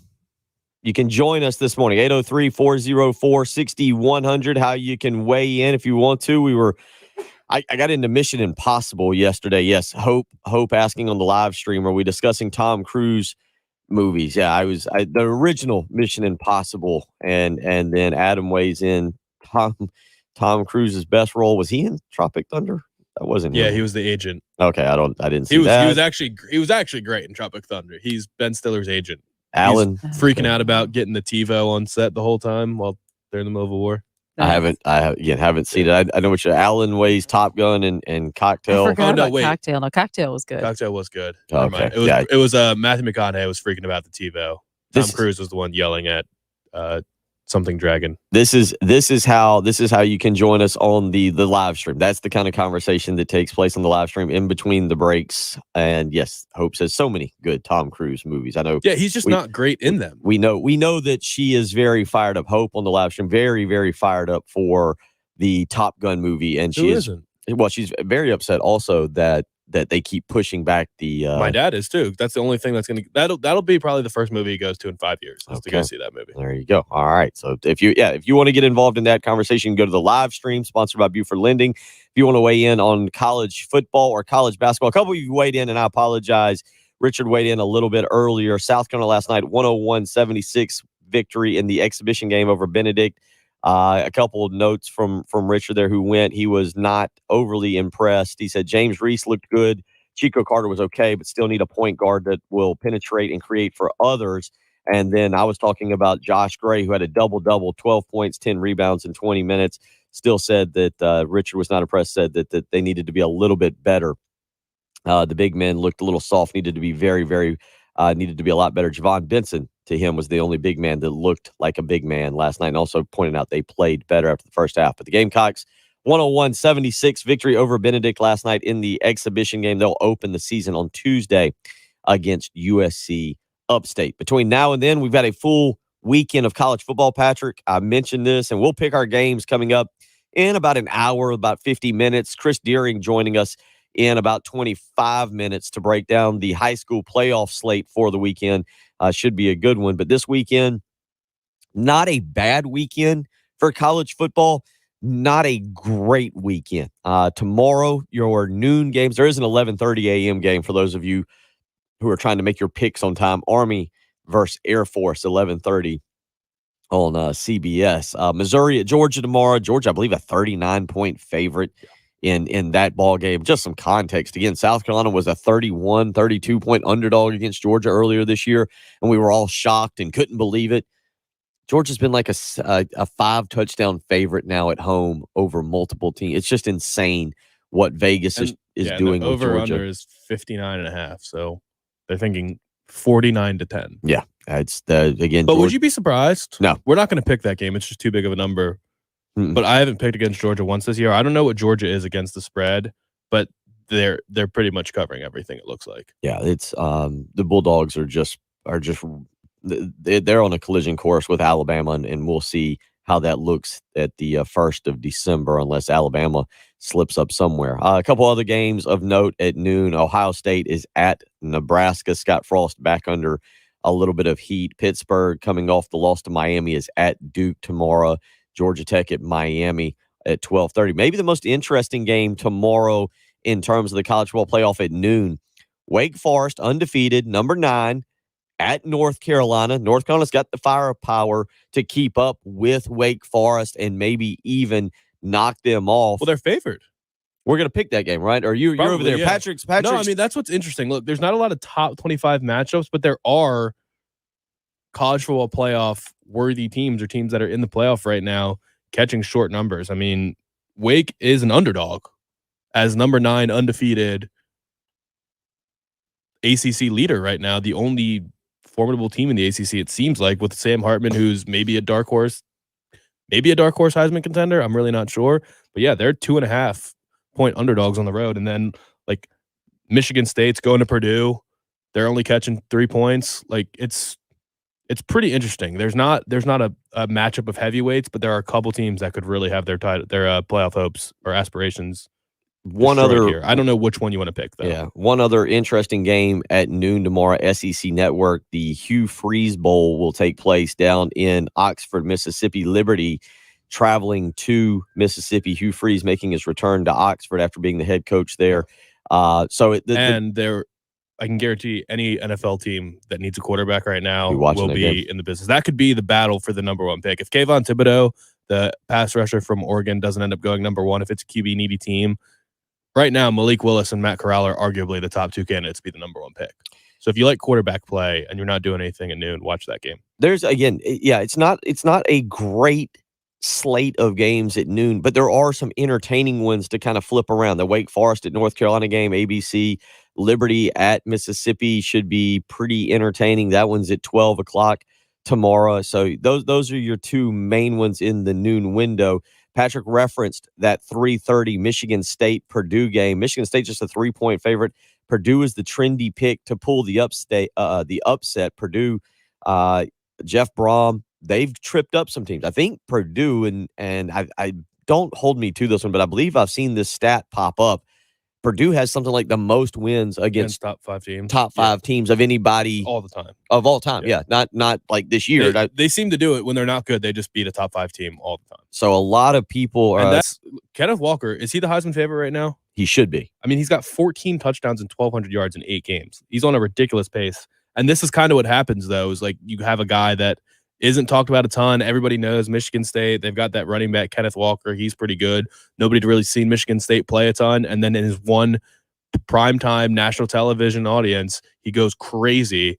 And that just puts him at the front of everybody's mind. So now he's going to have the opportunity to just continue putting up huge numbers and run away with the Heisman if he can do it for the next 4 games, continue at that pace. I mean, he's at a 150-yard a game pace with about a touchdown and a half per game. Purdue's defense is really good, as always. George Karlaftis will be a first-round pick for them, that their edge rusher. If he goes crazy in that game, he's going to continue ascending in the Heisman, I guess, pulling away in the Heisman race. But, I mean, Purdue's already beat a top 5 team this year, haven't they? Who did they beat? Iowa, right? Yeah. They beat Iowa 24-7. So they already own one top 5 victory. So keep an eye on that. You'll probably hear that in the morning as a trendy upset pick for the weekend, with Purdue knocking off Michigan State. We'll see if Michigan State can go in and win that one. A couple other 3:30 games tomorrow. Oklahoma State at West Virginia. Navy, just keep an eye on this one. Navy at Notre Dame. Navy plays that triple option offense. Notre Dame, by the way, if you're Cincinnati, and Cincinnati also plays at noon tomorrow against Tulsa. Cincinnati should win that game. But if you're Cincinnati, you have to hope Notre Dame goes undefeated the remainder of the way and finishes 11-1. That is your signature victory. Navy last week played with, or 2 weeks ago, I believe, played with Cincinnati, 27-20 game. Keep an eye on that. Cincinnati beat Tulane last weekend, but 2 weeks ago, Navy gave Cincinnati all they could handle. And I think that one against Notre Dame tomorrow, they'll put Notre Dame in a tight spot in the third quarter, and we'll see if Notre Dame's able to win that game. Cincinnati fans are saying that Notre Dame is a better win if you just look at the college football rankings than Alabama has on their schedule so far. I mean, Notre Dame's a top 10 team. Alabama hasn't beaten they haven't beaten a top 15 team, maybe a top 20 team. Their best win is Mississippi State, and I think they're 17. So I guess Cincinnati hopes that Notre Dame keeps winning. But if Notre Dame keeps winning, would it shock anybody if Notre Dame wins out and they just jump Cincinnati? Like, the college football playoff does not care about Cincinnati. So I don't think Cincinnati needs Notre Dame to look good, but not too good. No, at this point, I mean, we'll see. We can get into the college football playoff in the next hour a little bit. There are some things that, as I've had a chance to sit back and kind of analyze that's kind of interesting. Best game of the day, at least as I sit here and look at it on Friday morning at 7:44. Best game of the day, 3:30 CBS. Number 13 Auburn at number 14 Texas A&M. We'll talk more about this game in the next hour. We'll pick it, but certainly Texas A&M seems to have found their stride. This was not a team that we thought after the Colorado game and after the loss to Mississippi State at home that we would be talking about this late in the season, but they've picked things up. Auburn looks like a different team under Brian Harsin, and now Mike Bobo's offense starting to click a little bit. Auburn at Texas A&M tomorrow, 3:30 is probably your best game of the day. Quickly, the night slate.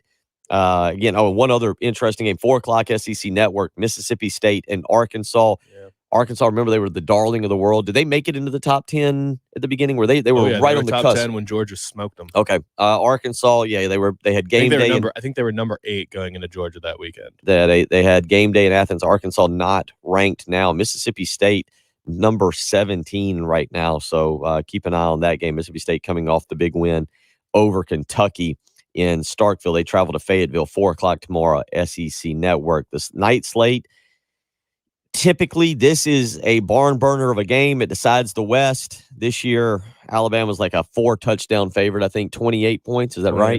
28 and a half. Right now. LSU at Alabama. The Ed Orgeron farewell tour could take an ugly turn tomorrow night in Tuscaloosa. The more entertaining game tomorrow night, and Patrick's talking about us picking this one, Tennessee on the road at number 18 Kentucky. Kentucky's kind of dream season now. Look, winning 9 games, and that's what they right now sit at 6-2. So winning 9 games would be a really cool thing if they lose to Tennessee and they finish 9-3. But it would feel like a bit of a disappointment if they lose to Mississippi State and Tennessee in back-to-back weeks. Yeah, and when you look at 6-2, number 18 in the country, hosting a night game at home, and this is essentially, we're going to probably pick it as just a pick 'em, but it does seem like they're just trending down. I mean, I guess it was a respectable 17-point loss to Georgia. Anything is respectable to Georgia at this point, pretty much. But the word is that maybe Mississippi State exposed them last week. Like, Mike Leach's offense looks incredible some weeks, the air raid in the SEC, and then some weeks it looks like, what are you thinking? Just run the football and you can probably win this game. I don't know. This would be brutal. This would be a really brutal after beating a top 10 Florida team, after beating LSU in a huge first time ever, I think. You go on a 3-game skid. Yeah. It could get really, really ugly. They have looking at the rest of their schedule, they have a get-right game at Vanderbilt, then New Mexico State and Louisville. So 9 is clearly very possible still without this, but getting double-digit wins for a Kentucky team right now would be huge. Basketball starts on Tuesday in Lexington, Kentucky. It won't get ugly up there. They'll move on to basketball. This is the game that will make them continue to care about football once basketball season starts. You beat Tennessee and you have a chance to get 10 wins. You can keep people in the stadium. You can keep people in Kroger Field while basketball is going on. Iowa at Northwestern tomorrow night, 7 o'clock. Northwestern's replaced Ryan Helinski as the starting quarterback. Oregon at Washington, 7:30 on ABC. Oregon right now number 4 in the college football playoff poll. Indiana at Michigan, again, Fox. That's your 7:30 game. We know Florida at South Carolina, Clemson at Louisville. Texas at Iowa State tomorrow night, maybe worth watching. Steve Sarkisian under a little bit of fire there. Iowa State and Matt Campbell certainly is a team that could still make some things happen there in the Big 12. But that's pretty much your Saturday slate. We'll kind of cover that again in the next hour when we pick our games. But coming up in about 20 minutes, we'll get to Chris Deering. The high school football slate is set to start tonight under cold, rainy conditions. We'll hear what he thinks about the games here in the Midlands. You're listening to 107.5 The Game, the early game. Bill Gunner, Patrick Pratt, and Jen Jensen. More of the early game coming up on 107.5 The Game. Checked your mortgage rate lately? Seen what exactly it is? Are you saving money? Do you even know? Do you even have a clue? Have you talked to Benji Getsy and Buford Lending? And if you haven't, Why not? Why would you not be talking to Benji Getsy and Buford Lending right now? All he wants is an opportunity to help you. They're doing it for free. He'll offer you a free consultation if you give them a call today. Buford Lending and Benji Getsy, they just want the opportunity to show you what they can do. Give them a phone call, 843-524-2404. These record rates are not going to stay this low for long. So you need to make that phone call today. The refinancing opportunities are saving clients $300 to $500 per month. Think about that Christmas time. Think about if you were able to save an extra $400 a month and use that for some Christmas shopping on Amazon or wherever it is you shop for Christmas stuff. You could do it. This isn't impossible stuff. You just need to call Benji Getsy and Buford Lending today. Don't call Wall Street. The rates are better on Bay Street. Benji and his team service the entire state. So no matter where you're listening this morning, Benji Getsy and Buford Lending want to earn your business. Just give them a phone call, 843-524-2404. Again, that's 843-524-2404. Self-employed borrowers have been targeted by almost every lender in the country as the pandemic pressure has poisoned the self-employed borrower among lenders, making it almost impossible to borrow money on your home. But if you're still self-employed and need to purchase or refinance, Buford Lending can help you and work with your situation. Give Benji Getsy and Buford Lending a call, 843-524-2404.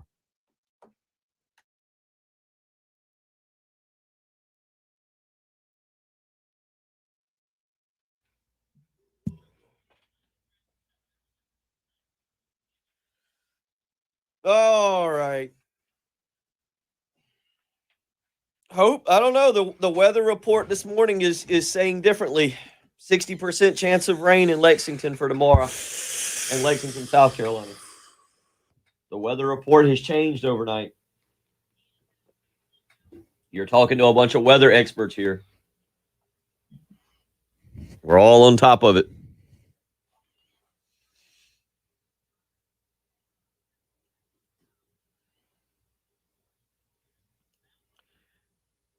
I don't have a raincoat. Yeah, I do actually. It's bright red though. It's not really going to match the getup. Well, not going to match the. See, I need to track down a poncho. Yeah, I don't know. I think you just kind of play it by ear. I hate rain. I think you just play it by ear. Oh,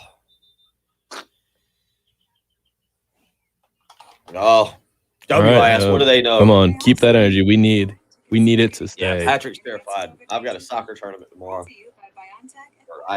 Austin has a soccer tournament. I should stop saying I have one. I have one that we'll be attending. Jen, how much time? Any? Did I shove us so far into that we have none now?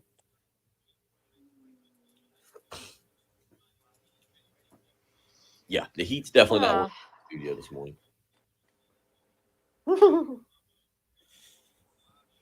Chilly. I think even the donuts are frozen. Do you want a donut?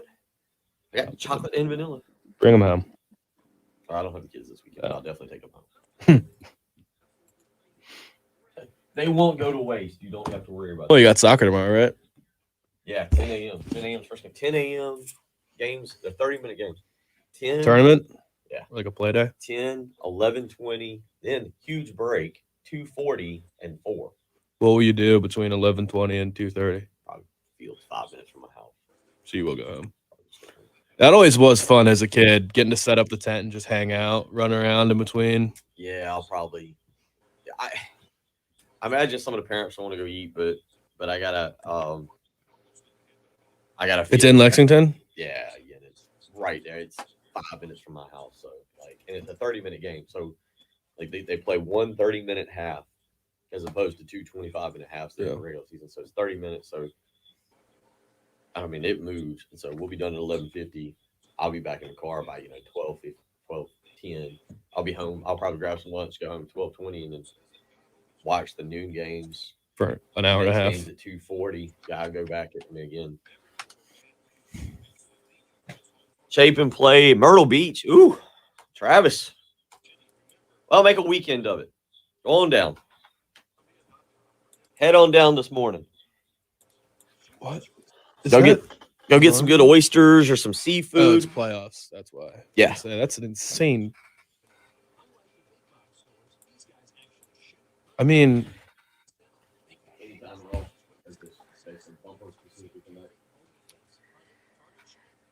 Yeah. Now I've got us going to 56. Yeah.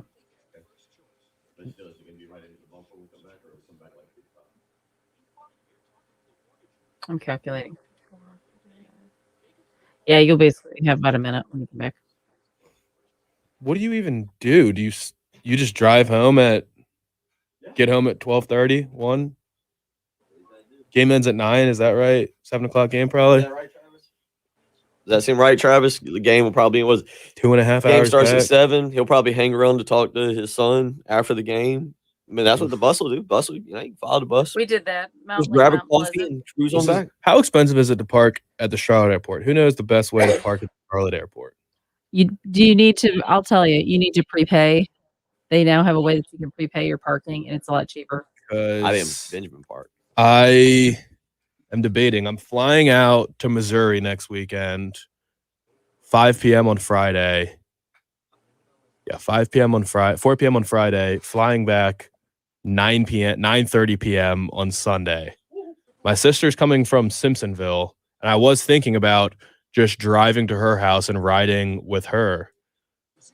But mean that I land at 9:30 on Sunday, hit the road at 10, get to Simpsonville at 11:30, not back here until 1 on Sunday night, and that would suck.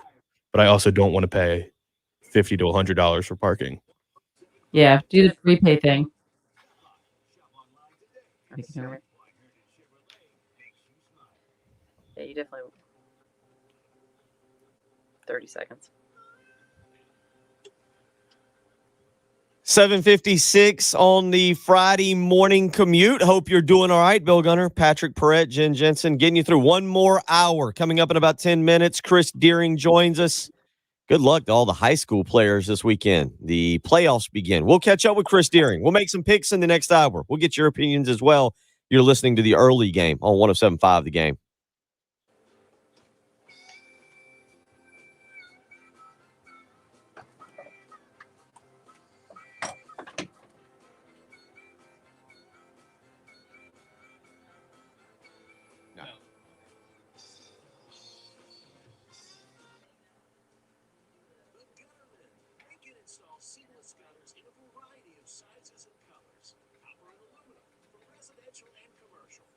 Y'all should ride together.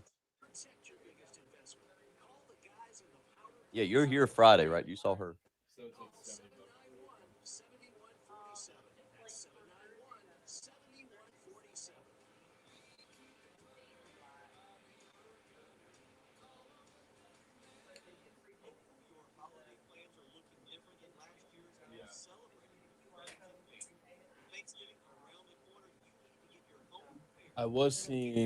I was trying to look up. I mean, there's also like apparently hotels that have a shuttle.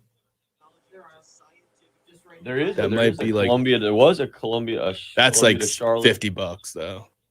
I do not want to pay $100 just for the sake of. I would drive the 3 hours to Simpsonville either way or round trip to save $100. If I was going to save $100, yeah.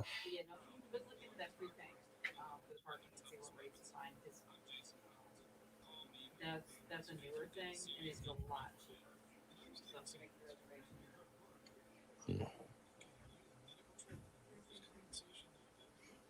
If you didn't hear the conversation, Jen was giving a complete breakdown of parking. There you go, Alan. Tell Ben I said hello. Get it going. Put Austin in his basketball camp this year. It's over there.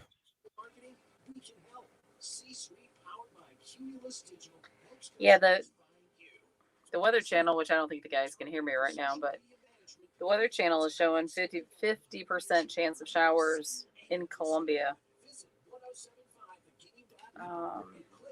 Saturday night.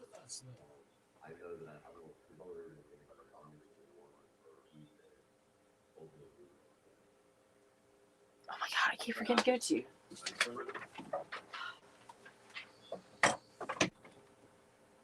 Oh, I've had this since 10 till 7, and I keep forgetting to bring it to you. it's all right. I wasn't worried about. I know. But yeah, just if you at least do these. Yeah.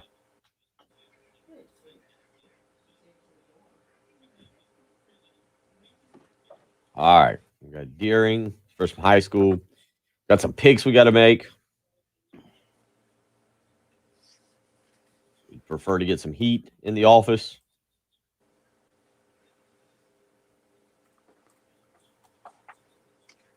But I don't think that's going to happen. Also, I noticed. Oh boy. I noticed these lights now. I think those used to work. Like you can't see them, but there's like little. I was looking. Patrick's lighting is so much better over there than mine is. I have a actual webcam too. Oh, are you using? You're using that? Yeah. I got you.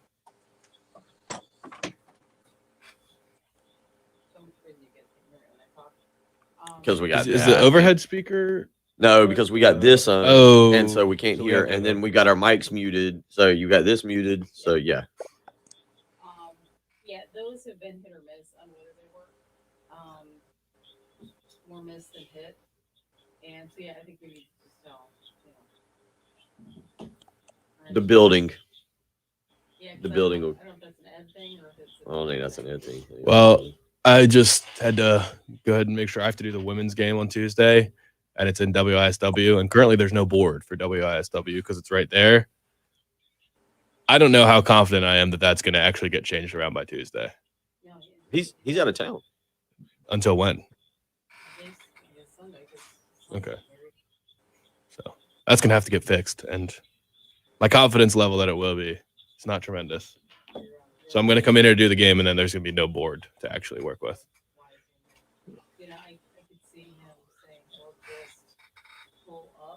Tuesday, then. Well, there's a men's game, too. There's a men's game. Here. That's why women's is in the AM. Yeah.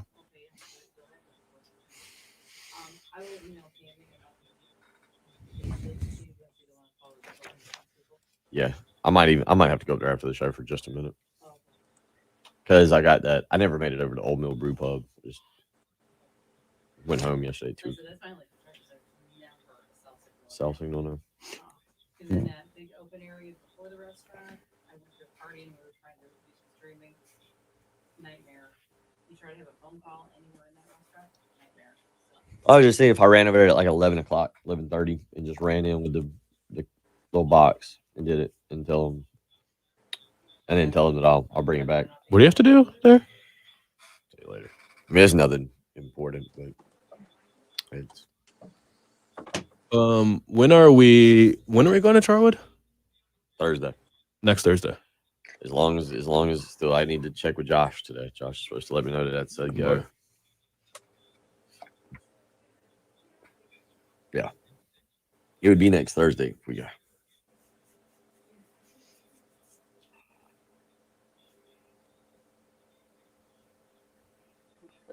I can't stop yawning now. I don't know if this I don't know if it's the latte. Lattes don't have a bunch of caffeine in it, do they? Do they? They have espresso. They have less coffee. Do they? But it's espresso, so I think it's still. Yeah, it's more milk than like a regular coffee. A latte and a cappuccino are a little bit different. I gotta look this up.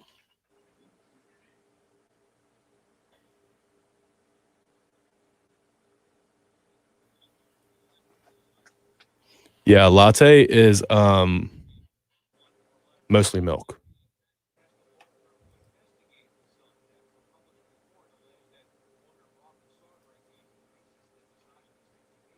Yeah, she said it was milk. 'Cause I asked for I don't know what it is. It just looked delicious, and I just ordered. I was like, with cream and sugar. She's like, well, it's already got milk. I think a latte and cappuccino are both one shot of espresso, and then the cappuccino has more foam, and the latte has more milk.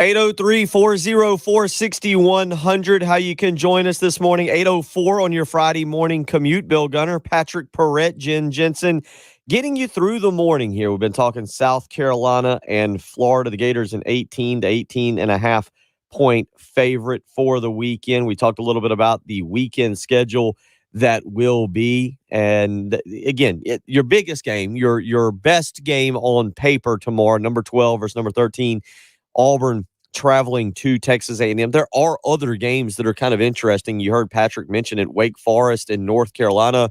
Wake Forest number 9 in the college football playoff early rankings, but an underdog on the road in Chapel Hill tomorrow. Michigan State number 3 in the college football playoff rankings, but on the road at Purdue and only a 3-point favorite. So there are some entertaining games, some things to keep an eye on tomorrow. We'll continue to talk about that as we go through the morning. We'll make our picks coming up here in about 25 minutes. We had Brian Edwards on from Vegas Insider yesterday to give his picks. We will make ours coming up in about 25 minutes. Reminder, anything you miss, you can always go to the 1075thegame.com webpage, click on podcast, and you can hear anything that you've already missed, any interviews. We put Jen does an incredible job of getting those interviews up. Everything this weekend. We had JoJo English on yesterday, current Lower Richland head coach and former South Carolina Gamecock. He broke down a couple different things, his thoughts on basketball in the Midlands.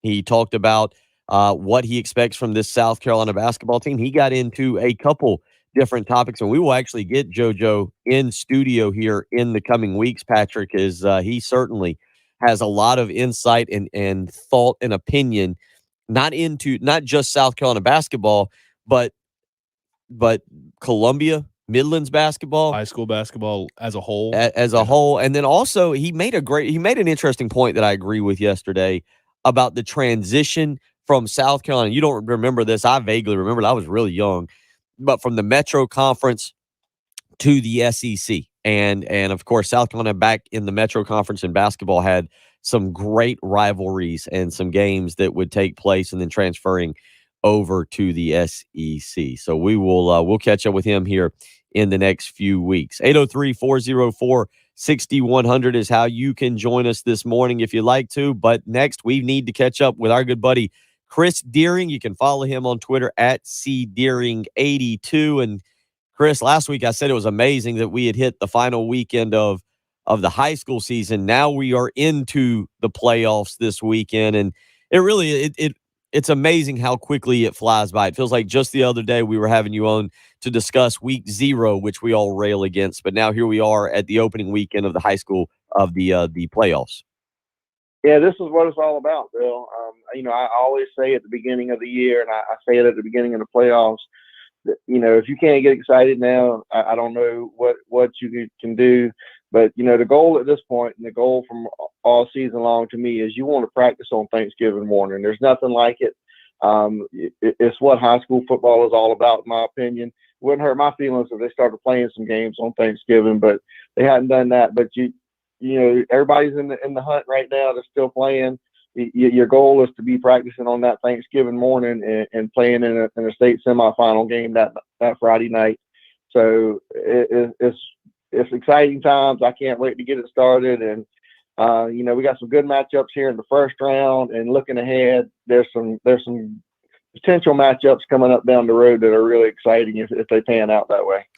Let's start with where you are at tonight, and what game you'll be covering that maybe has you the most intrigued, and kind of go from there. Well, sometimes, Bill, in the first round, you have to follow the money.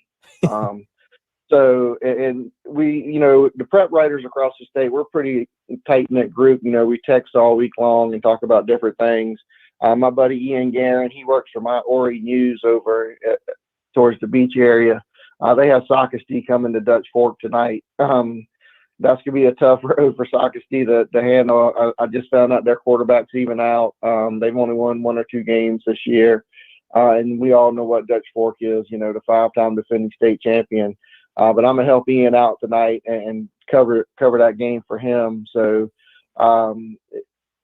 that's not probably the most intriguing matchup in the Midlands, but that's where I'll be tonight, just helping out a buddy. Well, let's go with that then. What in here in terms of games here in the Midlands and games that you can catch? What is to you the most intriguing game that people should be following, or if they want to brave the cold elements out there, want to go out and catch a really good game? There's a few locally that I think are really good matchups. We talked last week about Lexington and Chapin playing for second place in that region behind Dutch Fork. Lexington won in overtime and a really good game. Had an interception on Chapin's first possession, and then they score on their possession of overtime to win. They get a Conway team that's made a change at quarterback. They've played a lot better here in recent weeks. They struggled out of the gate, but the change at quarterback seems to really have helped that Conway team. So that's a good matchup. And then Westwood, they came in second in the region behind AC Flora. They get a Catawba Ridge team that a lot of people had in the top 5, top 6 early in the season. But they have a sophomore quarterback who's ranked number 1 in the country in Jaden Davis. He hasn't played the last 3 weeks, but he is expected to be back tonight. So that'll be a tough matchup for Westwood. But I'll tell you, those kids at Westwood are gritty. I saw them beat Armo a couple of weeks ago. So that's a really good matchup as well. Another game that's here in the Midlands that you can go catch. Indian Land travels down to take on Dustin Curtis and AC Flora. AC Flora has been just rolling along this season. Any thoughts on that one? Yeah, I think AC Flora should win that one, I believe. When I say looking down the road, and I'm keeping my fingers crossed that we get this next week. AC Flora could host Greenville in the second round, and that really and truly could be a semifinal or state championship type game right there. There'll be a load of talent on that field. Like I said, I'm keeping my fingers crossed. There won't be any following the money next week. I'll be at Florida Greenville if that happens. And so I think Dustin Curtis, like I said, he's got it rolling. They put 76 on the board last week over Dreher. So is that a sign that they really start to click and getting things right? We'll see. They have trying to defend the state championship, but it should be interesting, if not tonight, at least next week when Greenville comes to town. Eric in Sumter weighs in. Let's go back to that game that you'll be at tonight, and he asks, can anybody keep up with Dutch Fork? Is there a team in 5A that you look at that if Dutch Fork runs into them that is a matchup problem or could keep them from winning another state championship? I mean, anything is possible, but you look at it on paper and you look at what Dutch Fork has done. It almost seems unlikely. They're a 3-headed monster. David Patterson, the quarterback, Jarvis Green, the running back, and Antonio Williams, that everyone knows is a big target for South Carolina. They're as good as you get on the high school level, and something funny is going to have to happen for somebody to beat Dutch Fork. They got to turn the ball over, which they have not done. They got to make some mistakes, uncharacteristic on defense. And here's the thing that you always worry about. These are 16, 17, 18-year-old kids. They haven't played a tight game in a long time. Not just this year, last year even. Probably since the state championship game last year, and that really wasn't that close. So you get them in a tight game late in the third quarter, early in the fourth quarter, and maybe they get a little tight and not play as loose as they have been all season, and get a break late and can find a way to win. But if I had to put some teams out there that could do it, in an upper state, I think maybe Gaffney and Northwestern are the two biggest challengers in the upper state. And then the lower state, maybe Fort Dorchester. I don't see anybody else in the lower state really present much of a challenge to them. But that should be, again, I don't know if anybody can beat Dutch Fork this year, just the way they've been playing. He's Chris Deering. You can follow him on Twitter tonight. He'll be at Socastee and Dutch Fork here in town. Follow him on Twitter at cdeering82 is the way to do that.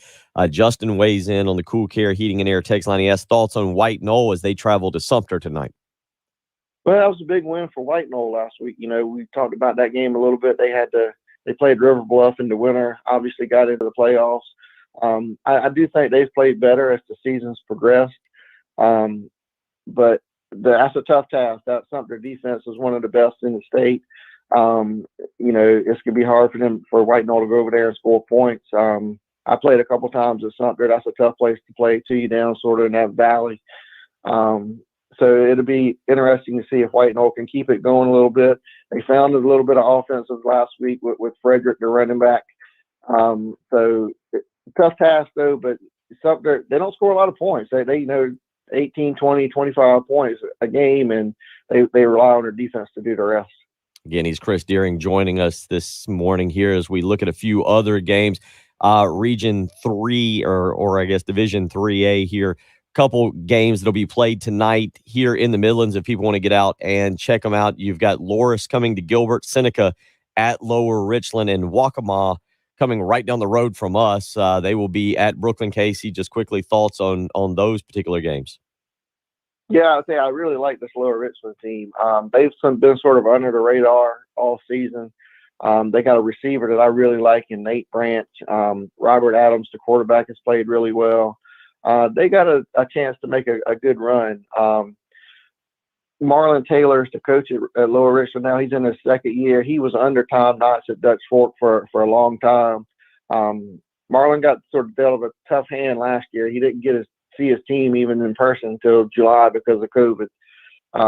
So they struggled a little bit last year, but he's got his policies and things in place, and they got a good bit of talent over there. They got a 1-2 running back punch of the last kid's name is Pearson, and the other name escapes me right now. But it's sort of like thunder and lightning. One can take it the distance, and once they get inside the 10, they hand it to the other, and he just runs over everybody and scores. I really like that team. Gilbert's been very successful the last few years under Chad Leapart. They've made deep runs in the playoffs. One of the teams looming down the road for them would be Dillon. They did beat Dillon recently in the playoffs, but that's always a tough challenge if that happens again. But they're playing well. They got a 1-2 running back punch that they've run for over 2,000 yards between the two of them. And then Brooklyn Casey, they won the region. They beat Gilbert and they won that region. So they have a chance. They'll be home if they keep winning. So they have a chance to make a sort of a deep run in the playoffs as well. Before we let you out, you've been around. I think you covered Freddie Solomon down at Sumter back in the day, so you're familiar with players in this state and them coming out. And Chris Deering joining us again this morning, C Deering 82. Chris, you've watched a lot of really good players not only come out of the Midlands but out of the state as a whole. Is KZ Adams at Gray Collegiate going to be a kid that we look back on in 3 or 4 years and goes to have this great career at Georgia State for Sean Elliott? And we go, how did he get out of the Midlands? How did South Carolina or even Clemson, for that matter, allow him to leave the state? I think we will, Bill.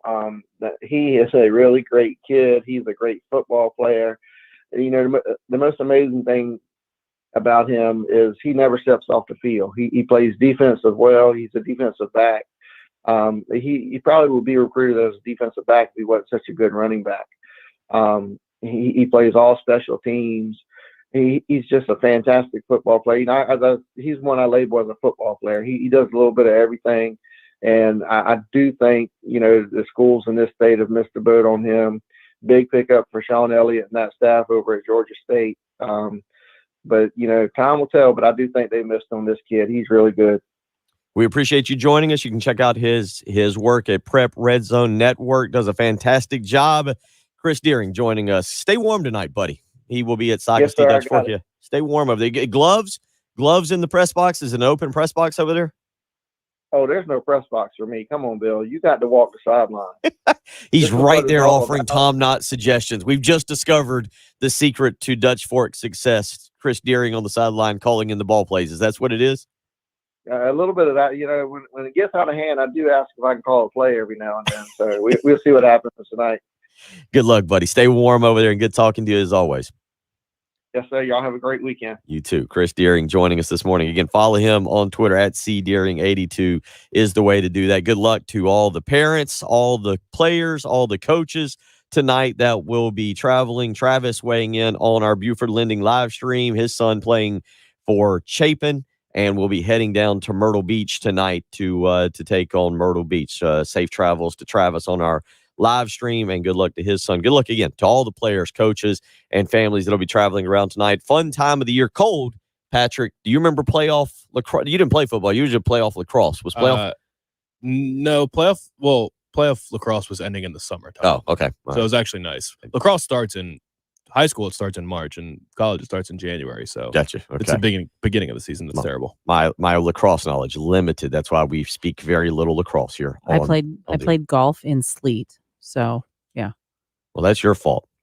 There's nobody to blame. I feel like you're trying to blame someone. It was a tournament. You had to. A school tournament. You didn't have to. It's your fault for being from the Midwest. Also, that is true as well. Yeah, well, I kind of blame my parents on that one, but that was an interesting time because you're trying to keep your clubs dry, trying to keep your glove dry. You're wearing mittens. It was terrible, cold. And Jen complaining about playing golf in the weather. I don't know what Patrick's doing with his computer. On the chair what are you doing over there? My charger was hooked around the chair. All stuff you can see on the live stream. If you want to join us, Buford Lending live stream, you can catch up Patrick Pratt, Bill Gunner, Jen Jensen. You can see each one of us. Big thank you again to Chris Deering joining us this morning. You will be able to hear that interview in case you missed it on the podcast page. Go to the 1075thegame.com website. Click on the podcast page. Jen will have it up in just a little while. We'll make some picks. We'll give out our thoughts on South Carolina, Florida, Clemson, Louisville. What else you got for us? You got 5 games. Patrick was very torn earlier. We're gonna make a decision if we're gonna pick Wake, UNC, or Michigan State, Purdue. Okay, there you go. Michigan State, Purdue, or Wake, UNC. What would you rather us pick? You can weigh in 803-404-6100. You can do that, or just ignore us and we'll pick it ourselves. 803-404-6100. You're listening to the early game on 107.5 The Game. This is South Carolina head women's basketball coach Dawn Staley, and you're listening to the home of the Gamecocks, WNKT FM, Eastover, Columbia, 107.5 The Game. Are you tired? That's the question. Are you tired of the constant chronic pain, weary from the impact of limited mobility, tired of addictive pain medications, tired of the physical and emotional toll on your body? I got a place you need to go, QC Kinetics. It's time to turn to the board certified providers and regenerative medicine solutions for rejuvenating experience that will vastly improve your quality of life. Give QC Kinetics a phone call today, 803-281-6860. Allow them to get your quality of life back. If you're suffering from pain and have been told that surgery is your only option, that's not the case. You need to give QC Kinetics a call today, 803-281-6860. All consultations are free, and if you want your quality of life back, now's the time to get in touch with them. If you want to get rid of inflammation, you've been having some issues in your knees, your hips, your fingers, toes, shoulders. Sounds like that old song we would sing when we were little. You need to call QC Kinetics, 803-281-6860. No restrictions. They're going to get you better. They're going to do it without steroids, without opioids. Don't want to do surgery? Call QC Kinetics. 803-281-6860. That's QC Kinetics. 803-281-6860.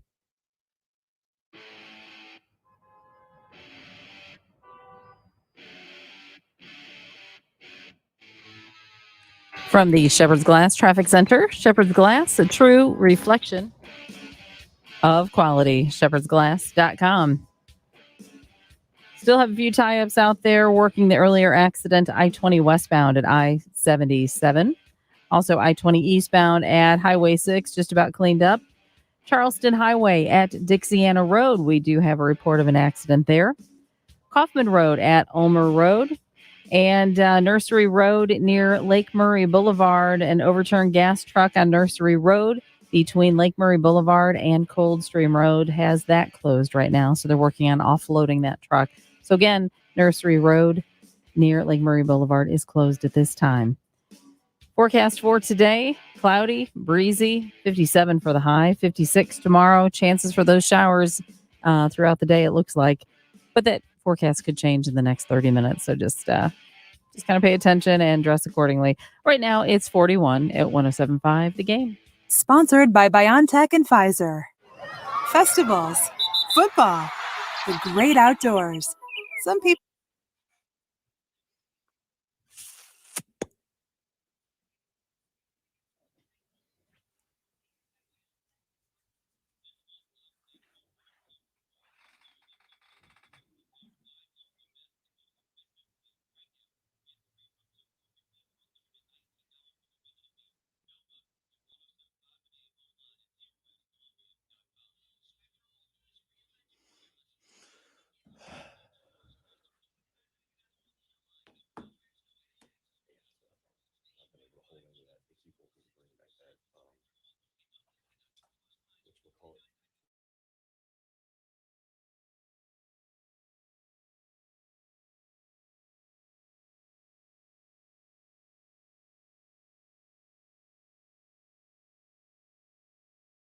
he's got to do this thing at Old Mill Brew Pub in Lexington.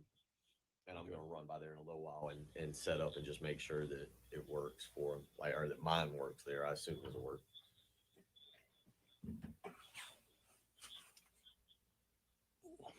It is cold in this room. All right. Let me see here.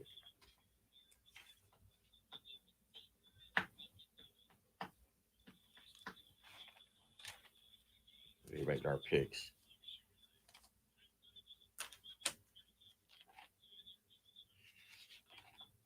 Gotta find our picks.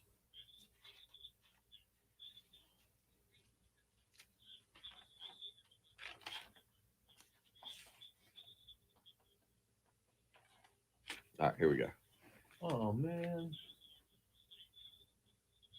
This picture's fake. Did anybody see the drone picture from Day of the Dead? No. This picture. I got super excited because these drone things are kind of like they're becoming the new fireworks, sort of. And they made apparently it's fake. It's really disappointing.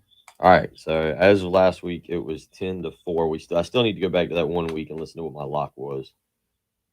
So no, it was 14-10 going into. Is that right?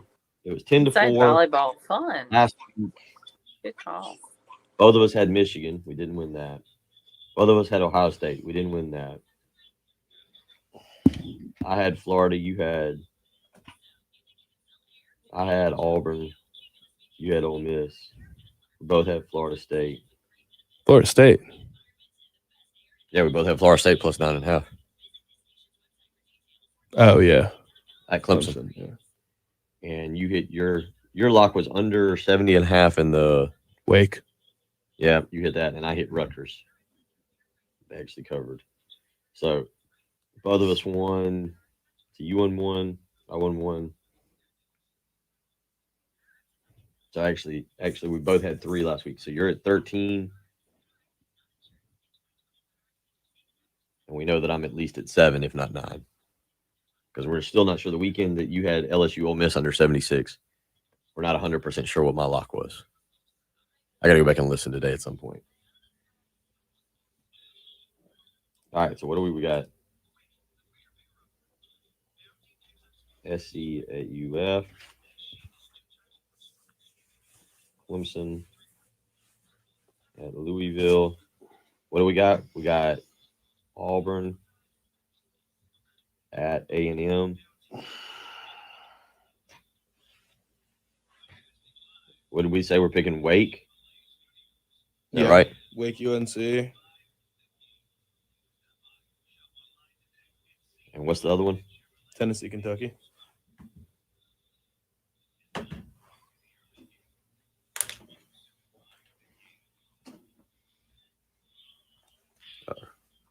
Here we go.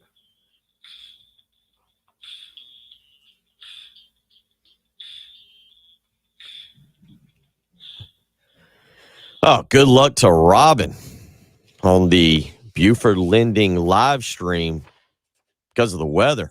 She is stuck inside with the students all day. She says inside volleyball it is. Well, it sounds like you're going to need a break after work. You're going to need to get away. Maybe go hang around some adults. Well, good news for you.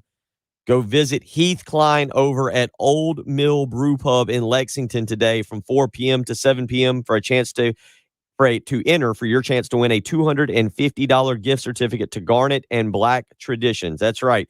Gamecock fans, T-Mobile and 107.5 The Game are teaming up every Friday in November for free giveaways. And today you can stop by Old Mill Brew Pub in Lexington, 4 p.m. to 7 p.m. to enter for your chance to win a $250 gift card to Garnet and Black Traditions. Plus, this is probably why I'll be there, free appetizers.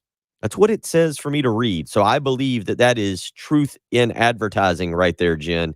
Free appetizers from 4 to 5 p.m. All thanks to T-Mobile, the official 5G sponsor of the SEC. No purchase necessary. Must be 18 or over to enter. See site for details. Void where prohibited. Again, Heath Klein out at Old Mill Brew Pub today, 4 p.m. to 7 p.m. And as I like to remind people, go by and see him and ask him his favorite Luke Bryan song is, because one of the best kept secrets in Columbia, South Carolina is just how big of a fan Heath Klein is of Luke Bryan. He is. See, and then this leads me to my thoughts on rain days where I think Robin was talking about indoor volleyball for today because of, the weather conditions and stuff. If we had rain days, that was when we got to do like dodgeball, which was amazing. Can't play dodgeball anymore. Yep. Yeah, that was just so much fun. But I'm thinking we need to have a dodgeball match with Heath and Bill, because every time, Bill pokes the tiger with a stick on the whole country music thing, because Heath is not a country music fan. He is. He wears cowboy boots sometimes to the pregame show. What about karaoke contest? He's a big karaoke fan. I've never seen Heath leave his comfort zone in any way, shape, or form. You should see him when he's in his karaoke zone. I've never seen him, other than the lightning and the thunder. Told you. Yeah.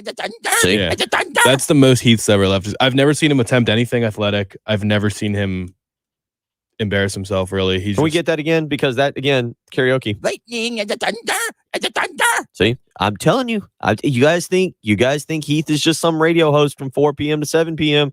Go visit him today at Old Mill Brew Pub. Ask him about Luke Bryan and certainly Imagine Dragons.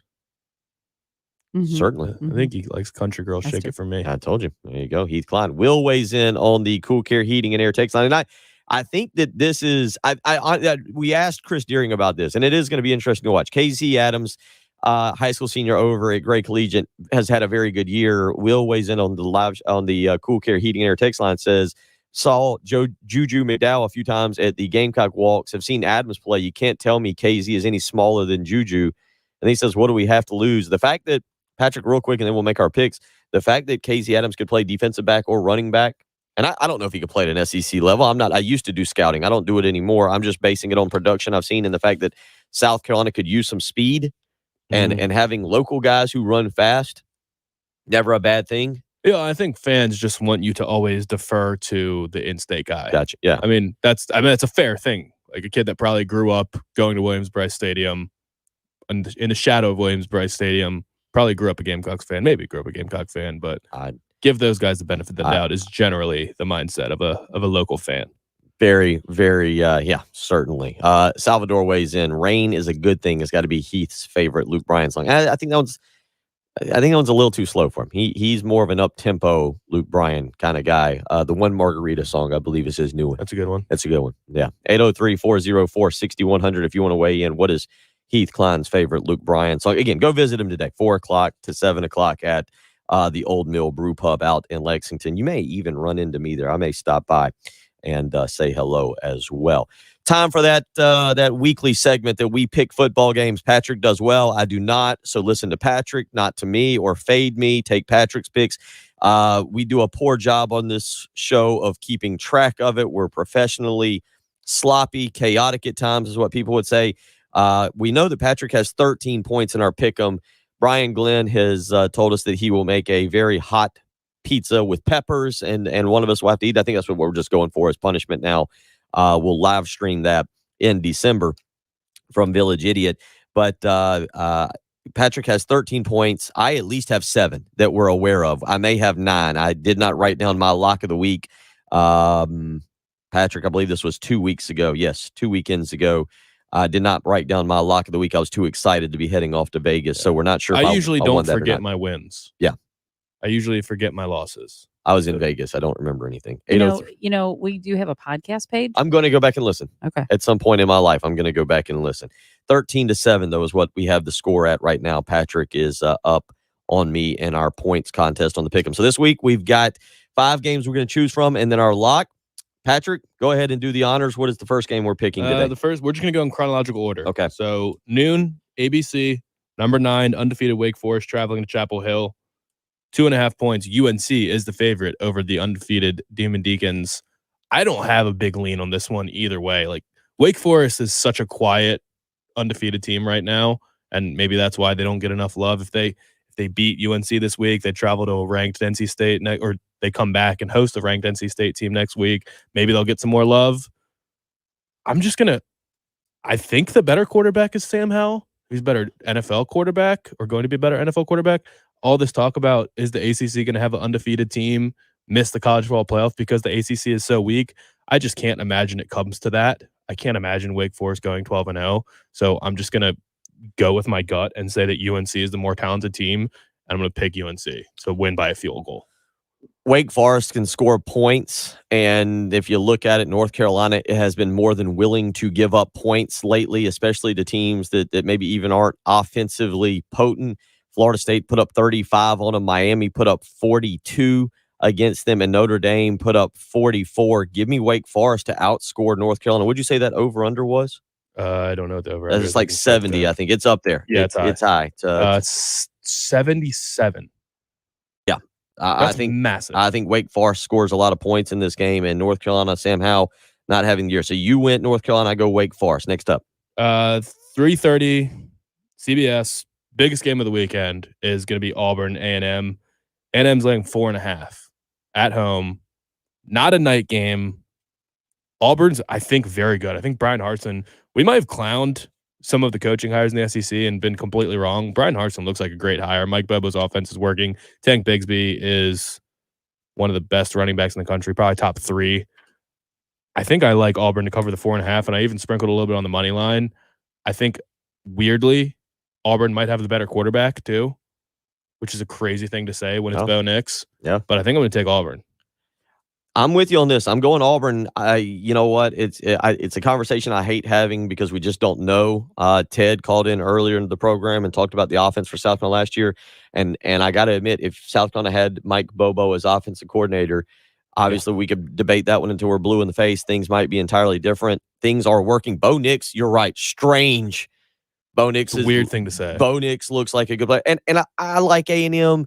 But I also think that A&M's due for an egg. This is a team that still lost to Mississippi State, that lost to Arkansas, that struggled against a bad Colorado team. They're going to have one more in them. Give me Auburn. I think Auburn could be a big speed bump for Alabama in that collision course. That game is in Auburn? It's in Auburn. Yeah. Auburn will host Alabama Thanksgiving weekend. Give me Auburn. We're both on Auburn on that one. What's up next? This one we'll give Tennessee a point in this one because that's mostly what I'm seeing. But this is Tennessee at Kentucky. Tennessee laying a point at Kentucky, number 18 Kentucky, 4-4 Tennessee, favored over 6-2 Kentucky on the road. Kroger Field has been wildly electric. It's not something we're used to seeing, but every night game they've played, it's been a legit home field advantage. Kentucky's potentially going through a skid right now, 2-game losing streak, but it's the only 2 games they've lost. Tennessee's offense is potent. Could be a lot of points scored, maybe. But has Kentucky's defense been figured out? Has Kentucky just overall been figured out? I don't really know. I think I like Kentucky with the home field advantage, though. We're giving Tennessee's Tennessee's -1. I mean, I'm going. We can make it a pick 'em to just make it. I just realized I'm doing something I hate doing, and that is going with all road teams at this point. But I'm taking Tennessee. Do we call it a half point? No, we'll just we'll do -0.5. Okay, -0.5. That way, there's no ties. Now I'm having to rewrite that. The whole sheet looks wrong now.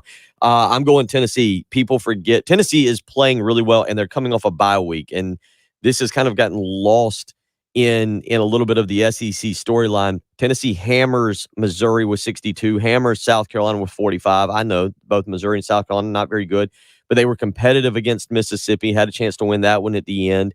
Mississippi, I think, is pretty good. And again, 2 weeks ago in Tuscaloosa, that's a close ball game with 13 minutes to go. It's 34-20. It's 31-24 with 13 minutes to go in the ball game, and then Alabama rips off 3 touchdowns over the final 12 minutes of the ball game and ends up winning that thing in blowout fashion, 52-24. But Tennessee's been playing well, and the difference is they'll put up points against Kentucky's defense. Kentucky's offense will not put up points. Tennessee wins this ball game. So also something to look at is Tennessee's got Georgia next week. Is it a look-ahead spot? I don't know that there can be a look-ahead spot for a night game like that. Whereas Kentucky is looking to make it a 10-win season. If they beat Tennessee, they're going to probably have 10 wins because they got Vanderbilt, New Mexico State, and Louisville. Maybe they lose to Louisville on November 27th, but Georgia and then South Alabama and Vanderbilt for Tennessee. So Tennessee's looking to win this. They probably are a 7-win team. Otherwise, they'll go 6-6. They want to stay above 500 in Josh Heupel's first year. So that's probably the most evenly matched game on the schedule. And now we go to the in-state games. Okay. We'll start with Clemson. Clemson, 4.5-point favorites at Louisville. I just think Clemson stinks. I don't know what to make of them. I keep picking them to have their bounce back week, and then it doesn't happen.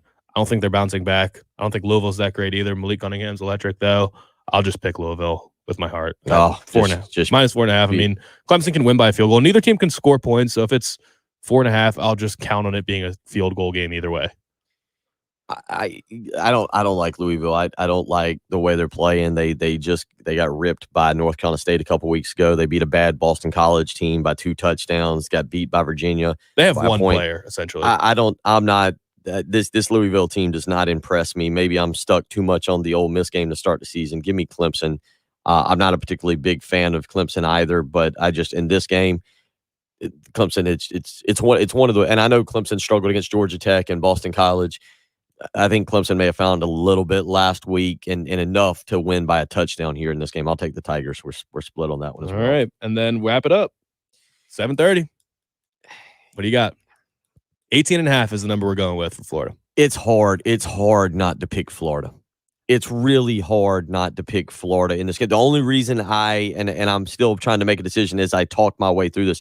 The only reason I don't like the Gators is because of the weather, and it could bog them down. Their passing game, if the weather is as expected, and let's just say cold and no rain, I still don't expect Emory Jones to go out and have a great night throwing the football. If it's rainy, then that's even more of a problem. But South Carolina struggles to stop the run. They've not exactly done that against Kentucky. Tennessee ran when they wanted to. Texas A&M ran when they needed to. Georgia runs on everybody. Florida, the only reason they don't cover this game, in my opinion, is because of the weather. I will take South Carolina to cover the 18.5. I've also picked 4 road teams. Here's my favorite. At some point, I've got to take a home team. I'll take South Carolina to cover. I think South Carolina maybe scores, maybe gets a backdoor cover. It wouldn't shock me. This is actually the toughest game to pick because, again, I'm picking against the weather and not against Florida. If it turns out to be a bad night, it wouldn't surprise me to see Florida win this thing. Actually, I'm going to go Florida. Because Florida's going to get in the 20s. Florida's going to get into the 20s, and I can't see South Carolina. I don't know if they get past 10. So even if it's 24-10, I could see. I still think Florida scores late. 24-10 is a South Carolina. No, I know what I was going to say is I feel like that's a best case for South Carolina. I feel like I'm playing the percentages on this. Give me the Gators minus the 18.5. Yeah, I'm going to take South Carolina just because you're going to go against everything. me. Well, everything you said there, but I said in the 6 o'clock hour, I think the fact that Emory Jones is their only quarterback, Anthony Richardson's not going to be there, is going to leave the back door open late. If Florida gets comfortable, they'll take him out, maybe put the third stringer in. Maybe South Carolina can claw back late. They have been scoring kind of late in games. 18.5 is a lot. If it's a 21-point game, I just think South Carolina will be able to, kick a sad field goal to make it 18, score a touchdown late to make it 14. I think they'll be able to do that, especially if it's rainy. They can just key on the run game, keep 8 guys in the box all day long. Make Florida beat you through the air. I don't think it'll happen. I'm not. This is not me being high on South Carolina anyway. I just don't think Florida's all that good, and I think South Carolina will be able to cover late. I don't think they'll win the game.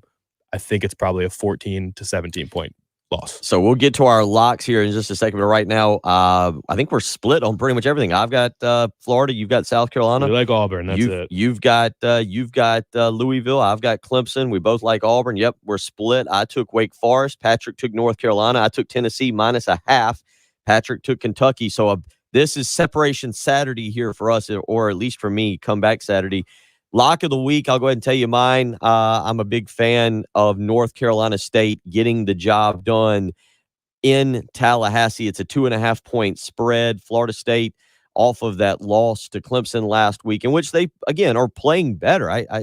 Florida State is not the same awful team that we saw at the beginning of the year. But North Carolina State, Dave Dorn, that program is just kind of consistently turning out 7, 8, 9 win seasons right now. They lost by a point to Miami a couple weeks ago, and they've got that loss to Mississippi State 24-10. Other than that, it's a 6-2 ball club right now. They are doing things pretty well. They thumped Louisville last week 28-13 as a 6-point favorite. I'll take NC State -2.5 in Tallahassee over Florida State. All right. I'm starting mine early. I'm Okay. hoping Friday night I can get a win, feel good about things going into Saturday. I'm a little nervous about it. Stanford plus the 9 tonight. Utah traveling to Palo Alto. Maybe the nerds have nothing to do on a Friday night and they decide to go watch a little bit of football. I'm a little nervous because Stanford is the worst rushing defense in the Pac-12, and against a DTR-less UCLA team last week, Utah put a thumping on them, and their running back Tavion Thomas ran for 160 yards and 4 touchdowns. But I'm just counting on Tanner McKee, probably the better quarterback. Cameron Rising, the Texas transfer, is pretty good for Utah, but I think McKee is going to be a pro one day. Stanford's been pretty good at home. Utah's been bad on the road. Their 3 losses have been to BYU, San Diego State, and Oregon State. All 3 of those on the road. Not three of them not particularly great teams. They have good records, but they're not Power 5 teams besides Oregon State, and Oregon State's never good. So I'm going to go plus the 9 points. I feel good about it being a touchdown game. There are your picks for the week. The locks with which we get 2 points. I go NC State minus the 2.5 at Florida State. Patrick goes Stanford plus the 9 at home tonight. You can watch that. I'll take the hook. As not really a hook for 9 points. Not really getting me to a key number, but wait, is it 8.5 or 9.5? It's 9 on the dot. Last week I went under. Last week you gave me the half on the other way. Okay, so you get the 9.5. Last week it was 71, Nine and you gave me 9.5. 70.5. This week I get 9.5. I'm such a sweetie pie. 803-404-6100 if you want to weigh in with any of your upsets of the week, your thoughts on the week. We will close out the Friday edition of the early game here next. You're listening to Bill Gunner, Patrick Brett, and Jen Jensen. Early game on 107.5 The Game. 107.5 The Game is omnipresent and free of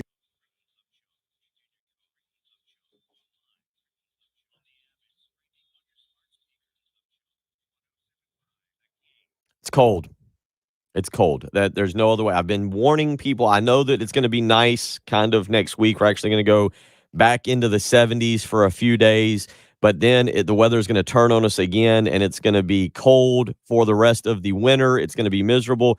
And I've been trying to tell you for weeks. And if you woke up this morning and your heating unit wasn't working and your significant other was upset with you, if the cat, the dog, if maybe the goldfish was staring at you because you have not called AAA Heating and Air to get them out to check the heating unit, you deserve it.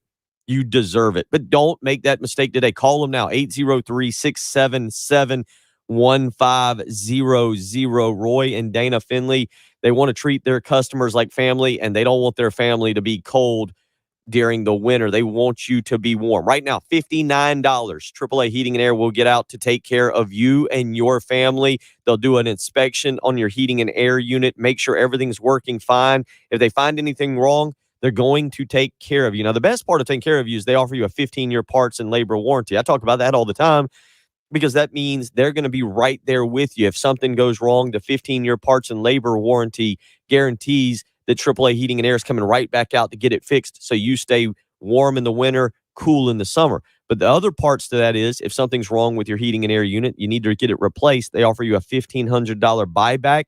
Then they work with you. No money down, 0% financing for those that qualify.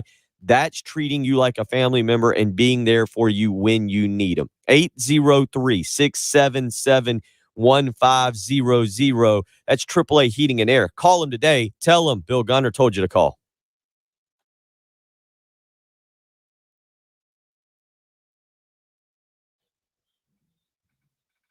All righty.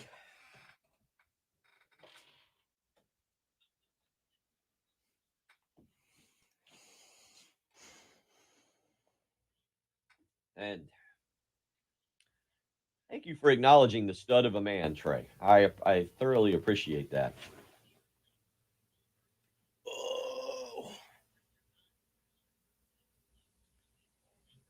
I got to admit, Troy, I was not a fan. Troy, I just realized also the problem is you don't have a picture on your YouTube. And that's why last week I didn't recognize you. You look familiar, but in person you look nothing like the T on your. I ran into Troy last week and thought he was someone totally. I called him Tom a couple times. Ran into Troy at the amphitheater at in Lexington, and for a little while he was Tom Jeffcoat. Tom Jeffcoat. Allen is in with Wake, Auburn, Kentucky. Let's see, Wake. Yep, you're with me. Auburn. You went with Patrick. Louisville, South Carolina. That's a.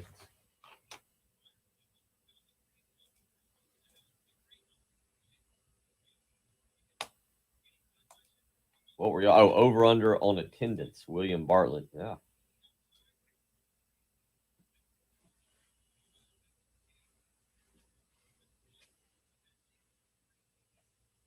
All right, I give up. I don't know who I ran into last week.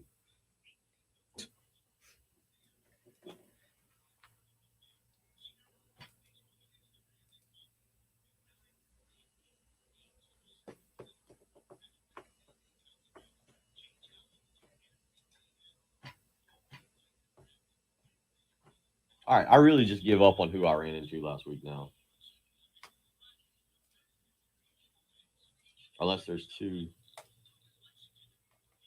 Tony. I ran into Tony, not Troy. Man. Tony. Not Troy. Sorry, Troy.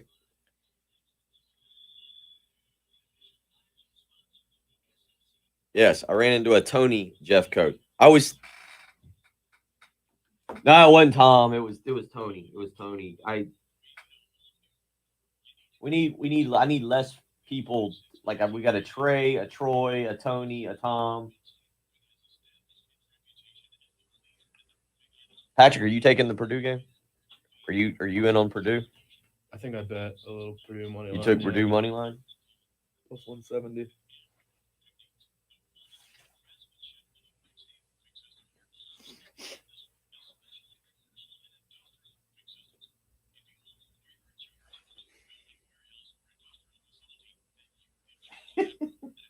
Somebody on the text line thought Heath was a Sam Hunt fan. I love Sam Hunt. Also, like the person who said about 10 years ago, Heath did the best sandstorm demonstration I've ever heard from a human. What?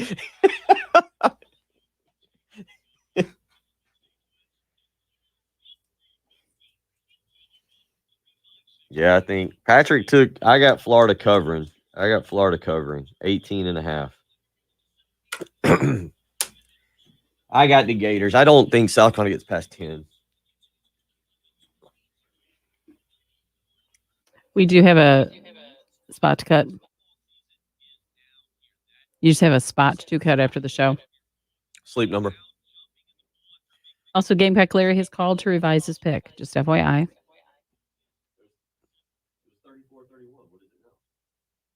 34-17. He has had his liver pudding.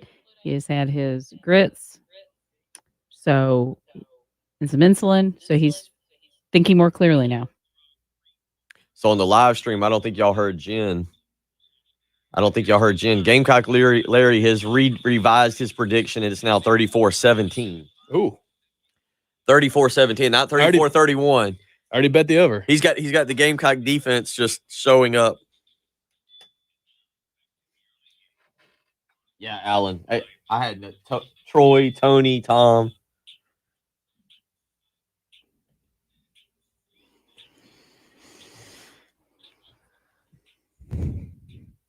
This is not a Heath client. Heath is not a. Why? Who is this? Justin? Isn't this Timbaland? Justin Timberlake. Thank you, Justin Timberlake. And Timbaland? Is this Sexy Back? Yeah. Yeah, it's a good song. Justin. Now this is if you know Heath like I know Heath doing the I will not be on the pregame show with Heath tomorrow. I'll be at my son's soccer tournament, so Heath will hold down the fort, getting you fired up for the pregame 5 hours before South Carolina and Florida kickoff. Again, reminder: go see him today, 4 to 7 o'clock out at Old Mill Brew Pub in Lexington. T-Mobile and 107.5 The Game teaming up every Friday for free giveaways, free appetizers 4 to 7. He will be at Old Mill Brew Pub today. You can enter for a chance to win a $250 gift card to Garnet and Black Traditions. That's all thanks to T-Mobile, official 5G sponsor of the SEC. No purchase necessary. Must be 18 or over to win, or see site for details. Void where prohibited. And asked him if he likes Imagine Dragons or Luke Bryan better. If there's only one show he was able to see, which concert's he going to? Imagine Dragons or Luke Bryan? Luke Bryan. He put on those cowboy boots and he'd have a good time. He does wear cowboy boots. He does when he's alone at the house. Anything you missed, you can check out on the live stream on our YouTube page, our Facebook page, on the Twitter account. You get the point. You can also hear anything on the podcast page that you missed this week. We appreciate all of you joining us here. Stay warm this weekend. Please. And hey, Jen, go Denny Hamlin. We're out.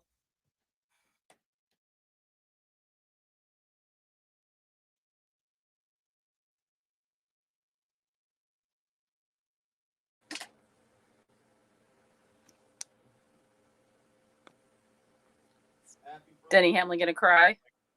Oh, sorry. I should turn my mic on. Yes. Everybody back to bed. Yep. Good night, everybody.